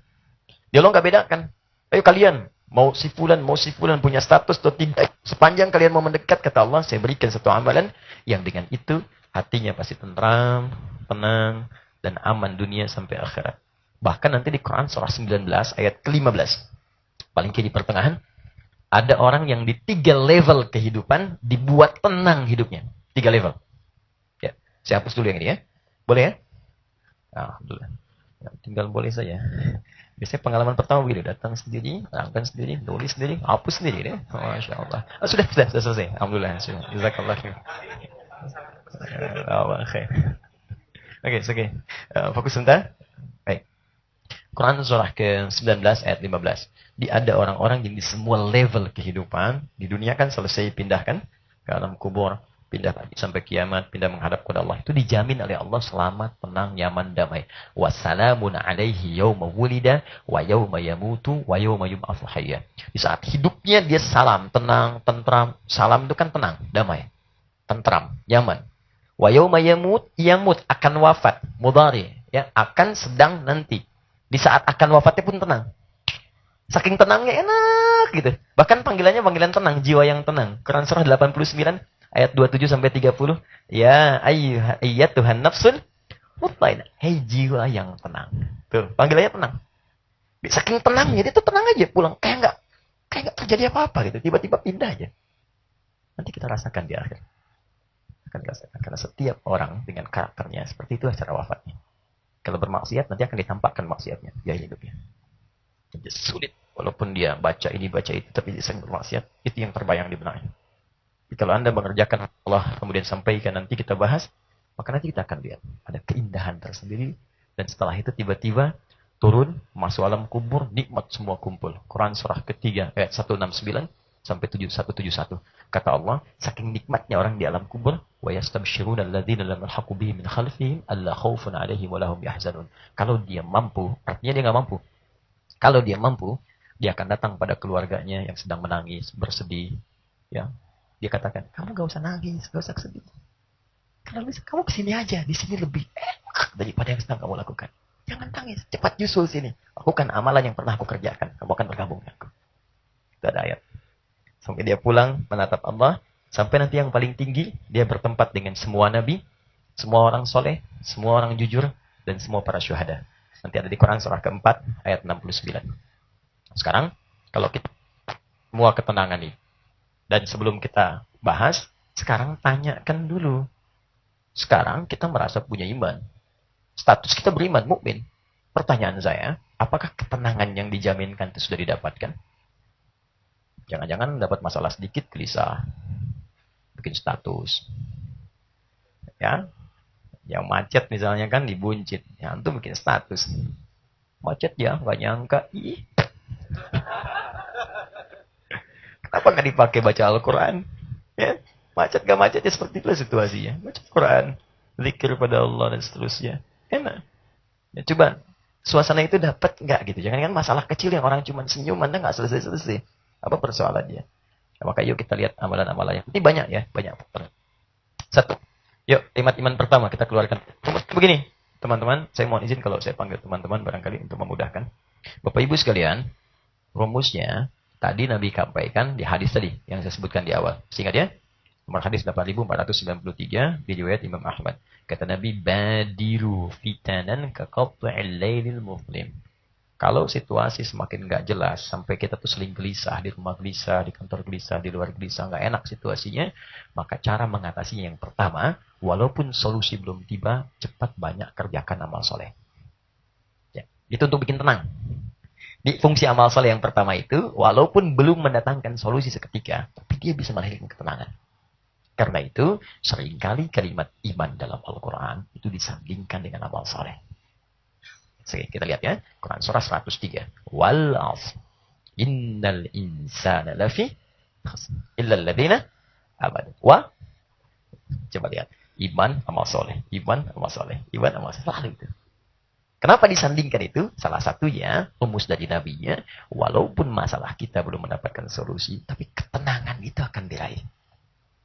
Sekarang kalau kita bertanya, Ustaz, apa amal soleh yang harus saya lakukan supaya saya tenang? Minimal saya tenang. Sampai saya kembali kepada Allah masuk surga. Kunci surga kan itu. Iman juga dengan amal soleh. Silakan lihat kalimat surga pertama yang disebutkan di Quran. Itu Quran surah kedua ayat 25. Paling kiri sebelah atas Musaf. Quran surah 2 ayat 2. Ini kalimat surga pertama. Wabasyiril ladzina amanu wa amilus shalihat. Berikan kabar gembira orang yang beriman, yang dia memperbanyak amal soleh, sibuk beramal soleh. Yang punya masalah, amal soleh, beramal soleh. Walaupun masalah belum tuntas. Kata Allah, berikan kabar gembira pada orang itu. Ini orang belum wafat. Saya akan jamin surga untuknya. Mungkin masalah itu Allah turunkan. Bukan ingin kemudian memberikan beban dalam hidup Anda. Tapi Allah ingin mengabulkan Anda yang pengen ke surga itu. Bukankah surga bersanding dengan ujian? Ya Allah, kok berat ya Allah. Kan kamu pengen surga. Kalau hadiahnya power bank, saya kasih kecil. Kamu kan pengen surga. Saya kasih begini. Ya Allah, why me ya Allah? Why not? Ya, kamu yang bisa, yang lain nggak bisa. Gitu kan? Dan ingat ya, ujian itu ketika diberikan rumusnya sederhana. La yukallifullahu nafsan illa. Allah nggak mungkin berikan beban ujian pada seseorang kalau dia nggak sanggup. Pasti bisa. Jadi kalau Anda punya persoalan, kenapa Anda saya tidak? Karena Anda mampu, ada hidayah tidak. Makanya Anda yang dititipkan. Allah yakin dengan Anda, kenapa Anda tidak percaya? Ya. Tapi ada stepnya, ada tahapannya. Ada solusinya. Ketika sulit, innamal usri yusra. Belum ada solusi, minimal kerjakan amal soleh. Minimal hati tenang. Daripada berkeluh kesah. Ada tenang. Nah, ini dia. Ahli surga yang dia nampak di bumi. Jadi ada orang penghuni surga yang jalan-jalan di bumi. Dia belum meninggal. Siapa mereka? Orang yang menyibukkan dengan amal soleh. Bahkan orang ini langsung oleh Allah diberikan apresiasi. Begitu masuk surga, dia pernah teringat hal di bumi yang belum pernah dia dapatkan. Ingat seketika diberikan mirip. Wa utubihi mutasyabihan. Saya pengen ke rumah Bang Din, saya pengen ngaji. Begitu lewat, wah ada durian tercium, enak tuh. Mau dibeli nggak sempat. Begitu keluar, udah habis. Kepikir meninggal. Ya, meninggal. Masuk surga yang teringat durian. Masuk, ya Allah, durian. Bang Din sering muncul. Benar. Itu pasal 2 ayat 25. Saya tidak bercanda. Wa utubihi mutasyabihan. Diberikan persis sama dengan apa yang dia pikirkan. Ini adalah ya, amal soleh itu nggak ada ruginya. Nggak ada ruginya. Kalau bukan dunia, akhirat kita capai. Dunia kan selesai. Masalah banyak, meninggal selesai. Coba lihat. Kumpul-kumpul semua meninggal ya selesai. Ngapain? Saya kadang bingung lihat orang. Kenapa orang tuh ada yang curang, ada yang gini, ada yang gitu. Ada yang korupsi, ada yang ngapain. Itu meninggal juga. 2 orang berebut mobil. Dua-duanya mau meninggal. Mobilnya nggak dibawa. Kan aneh tuh. Saya kadang suka senyum-senyum sendiri tuh lihat orang. Ngapain rebutan ini? Meninggal juga. Ngapain mencuri wafat juga? Kalau bisa yang halal. Kenapa pilih yang haram? Wafat. Itu sesuatu yang terjadi. Bukan hal yang mustahil. Ya, nyambung sih. Paham ya? Ya, sekarang kita turunkan. Apa amalannya? 1. Yuk, tadi dibacakan oleh salah satu dari jemaah kita. Masya Allah, semoga Allah berkahi dengan suaranya dan kebaikannya. 1. Alladzina yu'minuna bil ghaib. Quran surah kedua ayat 2 sampai dengan 5 tidak saya tuliskan. Tadi kan? Yaitu orang-orang yang beriman. Iman dulu kan? Ya, pada Allah yang tak pernah nampak di bumi. Lalu dia beriman. Dia buktikan imannya dengan kemudian beribadah kepada Allah. Apa amalan detailnya? Nah, cara cepatnya begini. Cara cepatnya. Turunkan semua kalimat iman di dalam Al-Quran, setelahnya pasti rinciannya amal soleh. Pasti itu. Setelah kalimat iman, pasti soleh. Itu yang kita kumpulkan. Nah, kalimat iman pertama, Al-Baqarah, dari ayat 2 tadi sampai ayat 5. Di ayat 3-nya, alladzina yu'minuna bil ghaib. Ayat 3, setelah itu amal solehnya. Wa yuqimunas shalah. Salat, amal soleh. Mohon izin ya, sekali lagi mohon izin, saya tidak bermaksud mengajari, cuma hanya ingin mengulang apa yang guru-guru kami sampaikan. Di Al-Quran itu ada 3 kalimat sholat. Satu begini, sholat. Bentuknya singular, mufrad, singa, tunggal. Jadi kalau seperti ini, alif, lam, shad, lam, alif, ta, marbutah, itu tunggal bentuknya, satu. Sekali sholat saja. Oke? Kalau seperti ini, alif, lam, shad, lam, waw, alif, ta, maftuh. Jama', sholawat. Ini namanya jam'un mahdud. Jama' tapi terbatas. Gak boleh melebihi batasan, gak boleh kurang dari batasan. Kalau ada seperti ini, itu yang dimaksud sholat fardu 5 waktu. Contoh, Quran surah kedua ayat 238, paling kanan sebelah atas di mushaf. Hafizu 'alas shalawat. Jaga waktu-waktu salat. Fardu maksudnya. Kalau fardu berapa? Berapa waktu? 5 kan? 5. Boleh lewat dari 5 tidak? Tidak. Boleh kurang? Tidak. 5 kan jamak kan? Jamak tapi dibatasi. Kurang dari 5, Anda keliru. Lebih dari 5, Anda terlampau soleh. Ya? Baik. Kemudian, ada yang ketiga. Ini yang mau saya katakan. Tambah alif, lam, sod, lam, waw, tak marbutah. Gini. Salat. Alif, lam, sod, lam, waw, tak marbutah. Di atasnya ada alif tegak. Ini namanya jam'un ghairu mahdud. Bentuk jama' plural, tapi tidak punya batas. Melebihi batasan yang fardu. Artinya, tambah dengan sholat sunnah. Tahajud kah, duhanya, syuruknya, sholat wudhunya, macam-macam. Tambah semuanya. Nah, menariknya, di Al-Baqarah ayat 3 itu, tulisannya ini yang ketiga. Bukan yang ini, bukan yang ini. Tapi yang ketiga ini. Coba kalau tak percaya, dicek di Ustaz. Alladzina yu'minuna bil ghaib wa yuqimuna shalah. Tulisannya yang ini. Jadi orang yang imannya bagus itu. Atau kalau kita balik, orang yang pengen tenang, pengen tentram, pengen damai. Maka amalan pertamanya, perbanyak salat. Jangan cukupkan yang fardu aja. Jangankan yang tenang, yang gelisah pun salat juga 5 waktu. Jangankan yang 50 tahun, anak kecil 5 tahun, ya 5 waktu juga. Jangankan yang punya kebutuhan, yang nggak butuh pun 5 waktu juga. Jadi kalau Anda punya kebutuhan lebih daripada itu, maka tambah kuantitasnya. Bangun malam. Tumpahkan dalam tahajud. Minta. Minimal ada ketenangan walaupun solusi belum datang. Di Quran surah ke-73 ayat ke-6. Inna nasya'atal laili hiya asyaddu wat'an wa aqwamu qila. Sungguh bangun malam itu sentuhan kejiwanya tuh kuat. Enak jiwa kita itu. Walaupun belum datang solusi, tapi kitanya tuh nyaman. Ya Allah. Ya Allah. Ingat. Suami ingat istri, ingat suami, ingat anak-anak, ingat semua, ingat ibu, ingat ayah. Tumpahkan aja di situ, minimal tenang. Ya Allah, kau tetapkan aku begini, kau berikan begini, ya Allah berikan solusi, berikan kedamaian, berikan yang terbaik, berikan jalan. Minimal ada itu. Makanya ketika Anda sholat, kan disebut iman. Iman kan masih ingat dengan Allah kan tadi? Waktu di awal. Nah, amalan yang ingat dengan Allah disebut zikir namanya. Ya, setiap amalan ingat dengan Allah disebut apa namanya? Zikir. Jadi iman sama dengan zikir. Salat itu disebut zikir. Quran surah ke-20 ayat ke-14. Ya, Quran surah Thaha surah 20 ayat 14. Di situ salat disebut zikir. Innani anallahu la ilaha illa ana fa'budni wa aqimis salata lidzikri. Saya Allah, kata Allah. Tidak ada Tuhan selain saya, sembah saya. Bagaimana menyembahnya? Tunaikan salat sebagai zikir kepada saya. Jadi iman sama dengan zikir. Amalan iman, salat. Salat disebut zikir. Dan fungsi zikir yang paling utama melenteramkan pada jiwa. Quran surah 13 ayat ke-28. Ala bidzikrillahi tatmainnul. Nah, karena itu kalau teman-teman sedang gelisah, ambil wudhu, sholat, berdoa di situ. Apa aja? Bahkan ada sesuatu yang mustahil itu bisa dijawab dalam sholat. Nanti saya berikan rahasia ya. Di antara kita saja. Jadi ada 4 posisi dalam Al-Quran. Ya, 4 posisi. Khusus dalam sholat. Kalau dilakukan dengan benar, seketika doa dijawab. Seketika. Saat berdiri, 1. Yang kedua, saat ruku. Ketiga, saat sujud. Dan keempat, sesaat sebelum salam. Berdiri, ruku, sujud, sesaat sebelum salam. Itu dijawab. Jika benar sholatnya. Bahkan yang mustahil. Contoh Quran surah ketiga ayat 38 sampai 39. Ada orang yang divonis tidak mungkin punya keturunan karena secara medis sulit.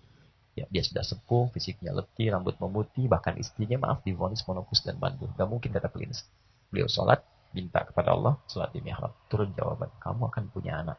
Langsung namanya dari Allah. Anallah yubasyirka bi Yahya. Anda akan punya anak, namanya dari Allah Yahya. Langsung, hidup artinya. Kata orang mustahil, lahir dari rahim seorang perempuan yang monopus dan mandul. Bayi yang hidup, kata Allah jadi dan hidup. Dan beliau berdoa dalam sholatnya. Qala rabbi habli min ladunka dzurriyyatan thayyibah innaka sami'ud du'a. Ya Allah, mereka mengatakan aku mustahil dapat solusi ini. Aku mustahil punya keturunan, saya minta padamu saja yang tidak punya batas. Engkau pasti mendengar doa hamba. Kalau pada yang Maha mendengar saya tidak dikabulkan, lantas kepada siapa lagi hamba mesti berbohong. Fanadatul malaika wa huwa qa'imun yusalli fil mihrab. Turun malaikat sedangkan beliau masih berdiri dalam salatnya. Masih berdiri di mihrab. Turun jawaban. Karena itu, di hadis sahih, setiap kita berdiri dalam salat, baca Al-Fatihah, itu Allah menunggu mau minta apa. Jadi ketika Anda masuk pada kalimat iyyaka na'budu wa iyyaka nasta'in, Hadis kutsinya mengatakan, hadza baini wa baina abdi. Ini perjanjian antara aku dengan hambaku. Wali abdi masal. Kalau hambaku benar sampai dengan bacaan ini, wa iyyaka nasta'in, aku tunggu. Mau minta apa sekarang? Aku akan berikan. Ada satu kalimat yang kalau Anda bacakan kalimat itu, maka semua yang kita butuhkan, kalau memang dibutuhkan, dikabulkan saat itu. Apa kalimatnya? Nanti dalam episode berikutnya nanti kita coba katakan. Ya cepat ya, karena waktu kita terbatas. Habis kita. Terima kasih. Ya, sepakat ya. Kalau nanti ada apa-apa, sholat minimal tentram hatinya. Kayak tadi gelisah, kan? Ada pancaroba tadi nggak enak, gini. Minta dalam sholat. Makanya kalimat sholat itu dibuka dengan kalimat minta tolong. Quran surah kedua ayat 45. Wasta'inu bisabri wassalam. Kalau punya masalah, persoalan, ayo. Terima lu dengan sabar, kata Allah. Jangan mengeluh. Jangan bikin status dia menyelesaikan persoalan. Malah melebarkan persoalan jadi lebih luas. Kamu tidak seperti yang aku kira. Terus tunggu lagi pertanyaan dari orang. Tungguin komen. Kunaon ce. Enggak enak. Capek gitu. Udah bang, sholat minta. Minimal kalau belum datang solusi tenang. Enak gitu ya. Enak. Ya, saling menguatkan ya. Suami istri saling nguatin. Kan hidupnya nggak sendiri-sendiri. Jadi apa sih gitu ya. Kan berpartner dalam kehidupan. Sayangi pasangan itu amanah loh. Jangan kasar. Jangan kasar. Kalimat pertama ketika menikah ada Quran, jangan kasar ya. Suami-suami jangan kasar. Bahkan disebut kalau suami masih punya iman. Kata Quran, ya ayyuhalladzina amanu. Hei orang-orang suami-suami masih punya iman. Awas hati, la tanifun nisa'a karha. Kalau kamu punya perangai yang kurang bagus, jangan diwariskan pada istrimu setelah menikah. Kata Nabi, innahunna khuliqnahunna min dhal'in a'waj. Fa innahunna khuliqat min dhal'in a'waj. Mereka itu kalau salah, memang wajar salah. Tapi tetap dicipta dari tulang rusuk yang bengkok. Ya tulang rusuk itu ya memang halus. Kalaupun salah, nggak diluruskan tetap bengkok. Tapi kalau diluruskan hati-hati. Ada nanti tipsnya lah pelan. Itu untuk akhwat. Laki-laki juga begitu. Ibu hati-hati. Kata Nabi, kalau ada manusia di muka bumi yang dibolehkan untuk sujud sebagai penghormatan, maka saya perintahkan istri sujud pada suami. Karena bebannya berat. Mengambil tugas, 2 tugas dari orang tua terutama ayah. Jadi ada 3 tugas. 1 memberikan nafkah. 2 menyayangi, merawat. 3 memperhatikan. 2 tugas diambil alih. Nafkah dengan menyayangi, merawat. Memperhatikan, orang tua masih perhatikan. Makanya nggak mudah itu. Jadi berpartner lah di situ. Dan nggak ada yang sempurna cuma malaikat. La ya'sunallaha ma amarahum wa yaf'aluna ma yu'marun. Quran surah 66 ayat ke-6. Kalau sempurna malaikat, suami Anda bukan malaikat, istri Anda bukan malaikat. Jadi kalau suami berbuat salah, juga jangan eksplorasi. Betulkan dengan baik, doakan. Kalau istri berbuat salah pun jangan dimarahi. Itu apa? Mama sih begini, mama kan bukan malaikat. Papa juga bukan setan kan? Udahlah. Ya. Sudah. Malaikat dan setan disebutkan sama. Malaikat 88 kali, setan 88 kali. Malaikat ngejar ke takwa, setan ke nafsu. Dua-duanya sama. Takwa 115 kali, nafsu 115 kali. Sama persis. Oke, lagi kedua. Alladzina yu'minuna bil ghaibi wa yuqimuna ash-shalah wa mimma razaqnahum infaq. Infaq itu memberikan kebahagiaan. Dengan benar. Kalau dilakukan dengan benar. Gak percaya silakan. Infak itu bahagia. Menenteramkan loh. Yang dikasih infak itu senang. Yang ngasih juga bahagia. Kalau dilakukan dengan benar. Ya. Ingat. Ada 2 jenis infak. Pertama. Infak wajib. Fardu. Wajib ini dilakukan oleh suami kepada istri. Ya. Contoh Quran surah keempat ayat 34. Paling kiri sebelah atas di mushaf. Ar-rijalu qawwamuna 'ala an-nisa bima faddalallahu ba'dahum 'ala ba'din wa bima anfaqu min amwalihim. Laki itu dijadikan pemimpin bagi istrinya. Pengayom. Ingat, yang pemimpin siapa? Laki-laki. Wah, kencang sekali. Alhamdulillah. Baik. Apa ciri khas pemimpin? Bukan. Ciri khas pemimpin tidak mau dipimpin. Ya, dia tidak menerima saran. Hanya menerima masukan. Ya, makanya nanti cara masuknya berbeda. Cara masuknya lain. Jangan langsung berikan komando. Nanti defense. Ya. Saya pulang 1 kali dakwah. Ada suami istri malam, itu nggak tegur sapa semalaman. Cuma gara-gara sederhana. Masalah sholat, nggak tegur sapa. Suami pulang karena macet, nyampe rumah. Ini kisah nyata.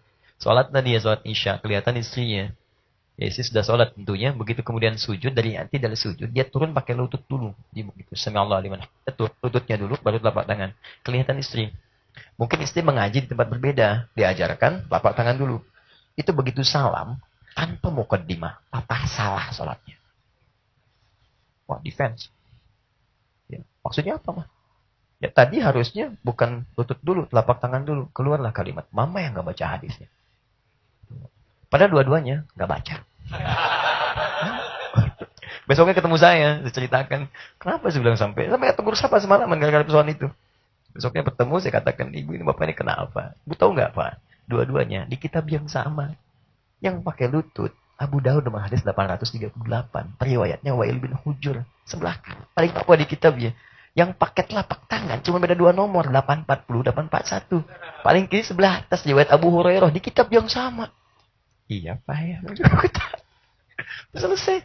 Terus kita terangin kenapa pakai lutut, kenapa pakai telapak tangan. Aspek berbeda lah. Tapi poinnya adalah, Allah katakan perempuan itu kemudian berumah tangga, maka laki-laki pemimpinnya. Tapi ingat, bukan sekedar memimpin, ada tugas dan keindahan di situ. Di antara yang paling tugas utama adalah wabima anfaqu min amwalihim. Ketika laki-laki ditugaskan memberi nafkah. Nafkah itu kata infak. Nafkah itu singkatan dari infak. Infak disingkat nafkah. Nafkah. Seakarnya itu infak wajib. Wajib. Makanya setiap suami kalau masih punya kemudian kemampuan untuk beraktivitas segalanya, dia keluar. Nanti ada 8 jenis rizki untuk dicari. Ya, ada yang standar, keluar, bekerja, keluar, dapat, berikan infak, nafkah ke istri. Ada itu di Quran surah 2 ayat 168. Ada yang di atas standar levelnya. Jadi baru keluar, mudah nyarinya, nggak sulit. Itu di Quran surah kedua ayat 172. Ada lagi yang ketiga, belum keluar, rizkinya udah datang. Itu yang dahsyat. Quran surah ke-7 ayat 96. Ya, Imam Syafi'i pernah debat dengan Imam Malik masalah ini. Kata Imam Syafi'i, ya guru nggak bisa. Kalau orang mau rizki, itu harus nyari dulu. Ikhtiar baru dapat. Kata Imam Malik, ada juga yang Allah kasih, nggak usah ikhtiar capek-capek. Dapat, jalur cepat. Imam Syafi'i berpisah kemudian. Begitu pergi dari majlis Imam Malik, menemukan tukang anggur. Ya, lagi panen di kebunnya. Terus tertarik beliau, datang ke situ, mau bantu ya. Begitu bantu, selesai dikasih anggur. Wah, enak-enak. Si besar. Beliau senang. Senangnya itu bukan karena dapat anggur, karena merasa benar pendapat dari gurunya tadi. Pendapat beliau benar. Ya, mengalahkan gurunya. Jadi kalau saya pengen dapat anggur, ikutan dulu ke situ. Kalau saya cuma lewat, gak dapat anggur. Baliklah ke Imam Malik. Gembira luar biasa. Dengan sopan dan adabnya. Nah ini dia. Adab itu penting terhadap guru. Kalau murid sudah tidak beradab, ya gak dapat keberkahan nih. Datanglah ke Imam Malik mengatakan, guru, alhamdulillah, ini ada anggur enak. Segar luar biasa di tengah terik matahari begini. Alhamdulillah dikeraskan kalimat ini. Saya barusan bantu-bantu metik anggur. Dikasih ini, dikeraskan kalimatnya. Untuk menunjukkan ikhtiar dulu baru kan dapat. Saya metik anggur dikasih ini. Imam Malik ketawa senyum. Masya Allah, alhamdulillah. Kamu tahu nggak? Saya waktu mau keluar dari di majlis, cuman terpikir aja, ya Allah, kalau di siang terik begini enak kalau ada anggur. Datang kamu ngasih. Ya. Jadi ada sesuatu yang indah itu. Nah teman-teman, masalah nyari lain waktu lah ya. Saya mau fokuskan, infak ini adalah bagian untuk melahirkan ketenangan. Bukankah ibu kalau dikasih nafkah enak kan? Tenang kan? Yang benar. Karena dihitung-hitung tanggal berapa, ini berapa gitu kan. Anda juga kalau ngasih kan kasihnya ikhlas kan enak, tenang. Dimakan lagi, dimasak lagi. Anda memberikan 1 juta, tapi istri harus menjadikan 1 juta cukup tuh sepekan. Bahkan sebulan. Ya, makanya didorong tuh oleh Quran, berikan. Ada, nanti lain waktu lah kita bahas ya. Tapi Nabi indah hadis selesai. 1 dirham yang kau berikan tuh istrimu. Ya, karena Allah, billah. 1 dirham yang kau berikan. 1 dirham itu sekarang paling berapa rupiah? 1.000, 2.000 ya. 1 dirham yang kau berikan pada istrimu. Karena Allah. Itu nilainya lebih besar daripada jihad fi sabilillah. Karena Allah. Wah, bagaimana suami yang ngasih nafkah lebih. Saya yakin yang ibu-ibu nyatet tuh, yang berumah kasihkan. Tapi, apakah setiap dikasihkan bisa tenang? Belum tentu. Ada rumusnya juga. Ada rumusnya. Ya. Nah, kalau mau daripada ini, tambahkan ke 5 golongan. Kedua, ayat ke-215 ini. Ada 5 golongan yang dahulukan untuk infak. Awas hati-hati teman-teman sekalian. Ada yang infak jauh, infak dekat. Nah, yang jauh-jauh tuh misalnya kayak kita ke Palestine, kemana dan sebagainya. Itu ada. Ada yang infak dekat. Ini pun juga mesti jadi perhatian. Karena ini sumber ketenangan hidup kita juga. Ini yang bertanya langsung Ibnu Abbas. Bertanya pada Nabi. Dijawab oleh Nabi. Itu anak kecil. Usia 4-5 tahun. Tanya pada Nabi. Ya Rasulullah. Saya pengen infak. Gimana caranya? Turunlah ayat. Yas'alunaka madza yunfiqun. Mereka bertanya padamu. Bagaimana cara berinfak? Qul ma anfaqtum min khair. Yang pertama kaidahnya katakan. Kalau mau infak. Pertama mesti yang terbaik. Bahkan di sini di Quran surah kedua ayat 267. Wala tayammamul khabitha minhu tunfiqun walastum bi akhidhi illa an tughmidu fi. Jangan sampai kau infak dari sesuatu yang kamu ngelihatnya aja nggak suka. Dia udah nggak enak nih makanan, mah kasih security depan. Anda aja nggak suka, masa kasih orang? Ya. Jadi kalau mau infak zakat mal, keluarkan yang bagus. Kalau mal silahkan lah bebas ya, yang lain. Tapi kalau mal cari yang paling baik. Pakaian yang layak. Kalau dipakai tuh enak, dipandang nyaman, bukan cuma sekedar pakai, gitu kan? Dan seterusnya. Nah, kepada siapa diberikan? Satu, ini nggak diduga nih. Lil walidain, pada orang tua, ayah ibu, orang tua. Allah saya katakan gak ada paling indah kecuali saat kita memberi pada orang tua sesuatu yang mungkin juga dalam titik waktu diidam-idamkannya. Terbalas semua. Saya mau berhenti di sini. Saya mau berkisah sedikit. Saya punya ibu, Prof. Bang Din. Saya pikir luar biasa. Ibu saya berjuang dengan darah, keringat, air mata. Ayah saya pengajar di musola dekat rumah di kampung. Sekarang jadi masjid. Setiap beliau mengajar, saya kecil, saya diajar. Seperti inilah di waktu-waktu begini. Biasanya saya tertidur. Saya tidur. Sekarang gantian. Saya mengajar, beliau tertidur. Makanya, untuk selamanya.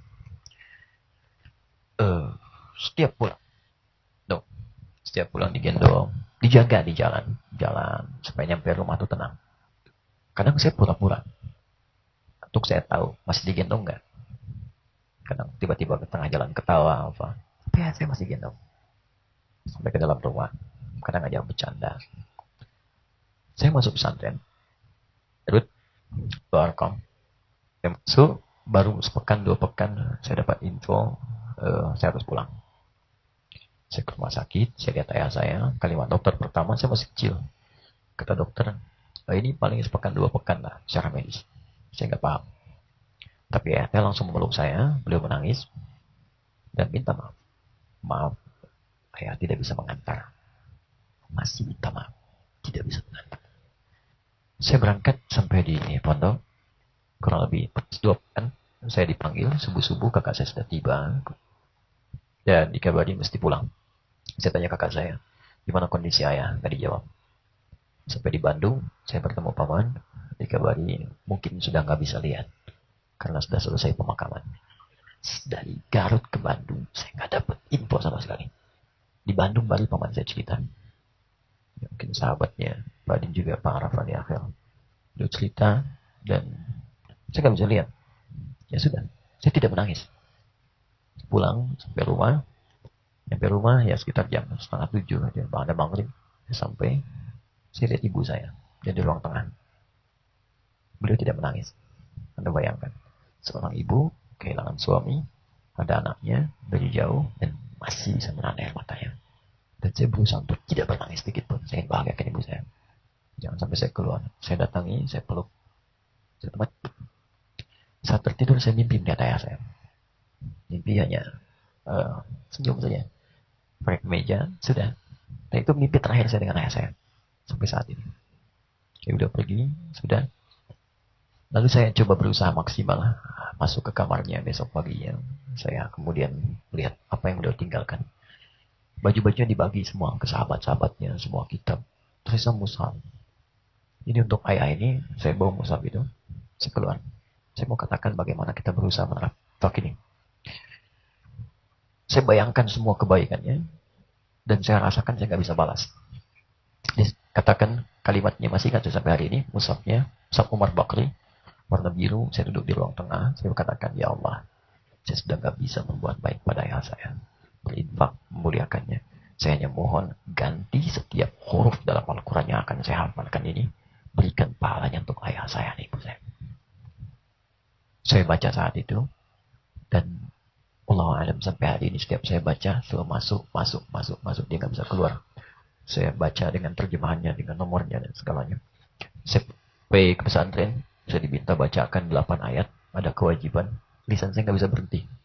Sampai 20 ayat, 30 ayat, 40 ayat. Saya diberhentikan oleh guru saya. Tapi saya mau bicara begini. Ketika Anda memberikan sesuatu pada orang tua Anda, entah itu sifatnya materi atau hal yang terbaik, bukan sekedar ketenangan yang Allah berikan. Ada satu kemuliaan di masa depan. yang belum tentu Anda bayangkan di masa kini. Saya berikan yang terbaik dari saya ibu saya. Saya pulang berlibur. Dari jauh saya tatap, bahagia luar biasa, senang ibu saya. Masih terbayang sedang jemur pakaian dari jauh. Tapi saya langsung bergetar saat itu begitu sampai rumah. Saya lihat kenapa pakaiannya jelek begini. Kalau mungkin lapel lah yang Anda gunakan sekarang dipakai. Saya nggak keluar air mata, saya marah, saya buka masuk pintu kamar, saya buka lemarinya, semua nggak ada pakaian bagusnya. Ibu saya pengajar kepala sekolah di SD. Saya wafat. Saya tanya kakak saya yang perempuan nomor 2. Kemana pakaian mama? Mana perhiasannya? Kakak saya diam, lalu saya ingat kalimat ini. Semua telah mama jual supaya kita bisa merasakan kenyamanan dalam belajar. Saya nggak tahu bahwa selama ini saya dikirim uang, kirim apa yang sama dengan yang lain. Ternyata ibu saya itu udah tanya ke orang tua yang lain. Berapa Anda kirimkan uang untuk anak Anda? Apa yang Anda berikan? Itu dipenuhi semua. Jadi kalau kawan saya pun yang paling kaya dapat sesuatu, saya dapat juga. Rupanya ibu saya jual baju. Dan mama tidak pernah makan nasi 3 kali dalam sehari. Cuma makan sekali, itu pun malam. Anda bayangkan 97, krisis ekonomi, krisis sudah ada. Ibu saya cuma berangkat makan pisang goreng dan minum kopi. Tahan makan sampai malam. Gajinya dipotong untuk biaya kita. Cuma 150.000 per bulan. Untuk biayain semua. Dia makan sendiri. Untuk listrik, untuk apa. Saya berjanji saat itu saya menangis. Ya Allah, saya akan ganti pakaian ibu saya sekarang dengan kain ihram. Saya akan gandeng tangannya Haji. Saya minta sama Allah saat itu. Saya berusaha. Saya niatkan belajar saya untuk berinfak pada ibu saya. Memberikan yang terbaik. Saya akan ganti, saya bilang. Singkatnya saya ke Libya. Saya belajar. Saya mengajar. Sampai puncaknya saat itu. Ada telepon. Ustaz bertugas insya Allah berhaji. Ustaz berangkat. Alhamdulillah saya bilang. Langsung telepon ibu saya. 2010. Februari saya telepon. Insya Allah tahun ini saya akan berhaji. Ibu saya gembira. Masya Allah. Nah, Alhamdulillah gini. Tidak. Mama ikut saya. Terdengar senyum ringan di ujung sana. Bisa. Gimana? Katanya. Tenang aja. Kapan mesti store? Dilihat, dicek. Kayaknya nak Juni katanya kan. Berapa biayanya? Nomor kursinya 25 juta beli presiden. Baik. Insya Allah saya akan berusaha. Kita berangkat sama-sama. Tutup telepon itu. Mulai sejak itu. Saya keluarkan semua beasiswa yang saya dapatkan. Saya masukin celengan. Masuk. Tujuannya untuk ibu saya. Saya masukin. Anda tahu. 7 haji sepekan. Sebelum batas waktu terakhir setoran itu ada. Saya buka.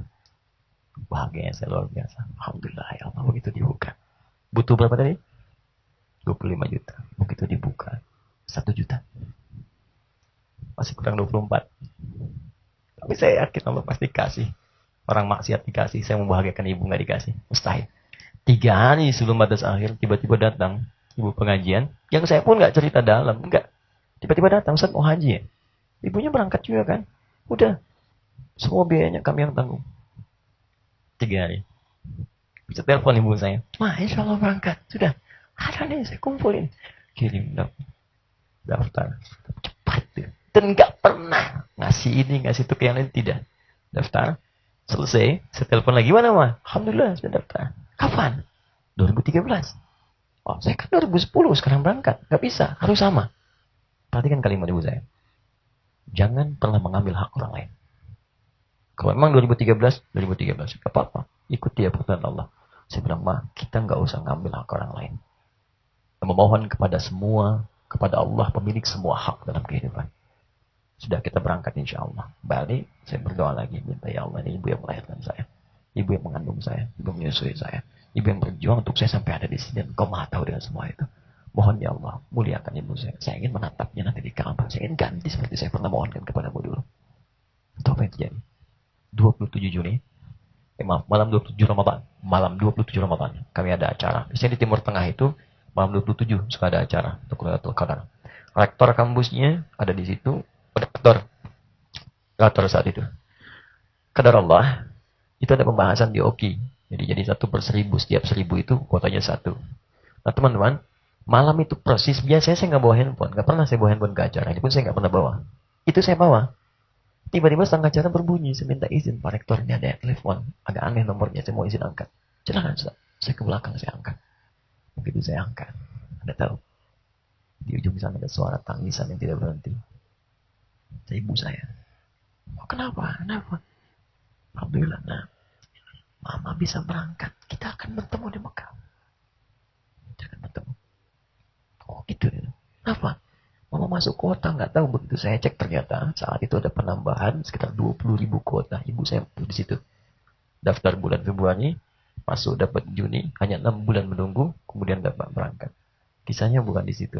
Kisahnya ketika beliau turun sampai di Mekah, saya duluan karena saya petugas haji. Saya lihat ibu saya. Saya pandangnya aja dari jauh. Nggak saya tegur, nggak saya sapa. Dan saya nggak terlihat. Sebuah bahagia luar biasa. Baju yang tadinya cuma kain kelihatan. Terus kita ingat masa lalu kita berdoa, hari ini nyata. Saya perhatikan ibu saya senangnya, bahagianya. Begitu sudah turun, keluar dari lift, jalan, menuju Ka'bah. Tiba-tiba saya gandeng tangan belakang. Ma, ayo kita sama-sama. Labbaik Allahumma labbaik. Sampai di sa'i, naik sofa, turun marwah. Saya membayangkan bagaimana seorang Sayyidah Hajar berbuat untuk anaknya. Hajar yang bolak-balik, Ismail yang dapat airnya. Ibu saya yang keringat darah, air mata berjuang. Saya mungkin yang bisa dapat sekarang. Tapi kalau ibu saya nggak berjuang, saya nggak dapat. Saya bersyukur pada Allah, ya Allah. Terima kasih kau kabulkan doa saya. Aku ganti pakaian ibuku dengan kain ihram saat ini. Tapi saat yang kanan menggandeng, yang kiri sudah tidak ada. Karena saya tak mampu menggandeng ayah saya lagi sampai sekarang. Karena itu saya berwasiat kepada semuanya dan menyampaikan pesan yang kuat. Kalau masih ada orang tua, muliakan. Muliakan. Nah itulah yang paling indah dalam kehidupan. Setidaknya telepon mereka. Tanya kabarnya. Katakan kami menyayangimu. Katakan apa yang mama butuhkan, insya Allah. Apa, maunya apa. Walaupun mereka tidak berharap. Tapi itu akan memberikan kedamaian pada jiwa orang tua. Seketika itulah lisannya keluar. Doanya sampai ke arasy. Ya Allah, muliakan anakku. Ringankan langkahnya. Berkahi kehidupan rumah tangganya. Dan berikan lebih baik dari apa yang pernah kau anugerahkan kepadaku. Maka berlakulah hadis riwayat Al-Bukhari di kitabnya Al-Adabul Mufrad. Ketika mengatakan, mengutip sabda Nabi. Ridallahi fi ridal walid. Wasahtullahi bisahtul walid. Ketika Allah rida dengan ridhonya orang tua, maka semua apa yang Anda dambakan kehidupan di bumi akan menjadi kecil untuk Anda raih. Itulah kedamaian, ketenteraman, kenyamanan yang setidaknya bisa kita lakukan kalau Anda memang masih merasa punya iman. Bahagiakan orang tua Anda, kerabat Anda, tetangga Anda, anak yatim, dan orang yang kesulitan. Kalau Anda masih merasa punya iman, yang iman itu ingin Anda fungsikan, memberikan ketenangan kepada jiwa. Sekiranya itu yang bisa saya sampaikan. Selebihnya Anda bisa gali lebih dalam dari apa yang telah saya tampilkan. Memang mungkin ada sesuatu yang benar, tapi saya yakin ketitipan Allah dan Rasulnya. Jika Anda memang yang keliru, saya yakin itu kesalahan saya. Cukup Anda tinggalkan, abaikan itu, cari ustadz yang lebih baik, sayangi guru-guru Anda, dan mudah-mudahan jalan itulah yang membuat kita lebih tenang dalam kehidupan. Sekira itu Bapak Ibu sekalian, saya tidak tahu bagaimana rancangan program selanjutnya. Tentunya kita akan mendengar ya dari orang tua kita, guru kami yang kita sayangi semua, Kiai Haji Profesor Sirajuddin Syamsuddin atau Pak Din, dan semoga Allah berikan kesehatan, kemuliaan dan keberkahan untuk keluarga beliau, juga untuk kita semuanya. Barangkali itu yang saya sampaikan. Saya mohon maaf segala kurang dan lebihnya. Subhanakallahumma bihamdika asyhadu an la ilaha illa anta astaghfiruka wa atubu ilaik. Wa akhiru da'wana alhamdulillahi rabbil alamin. Wal 'afwu minkum. Assalamualaikum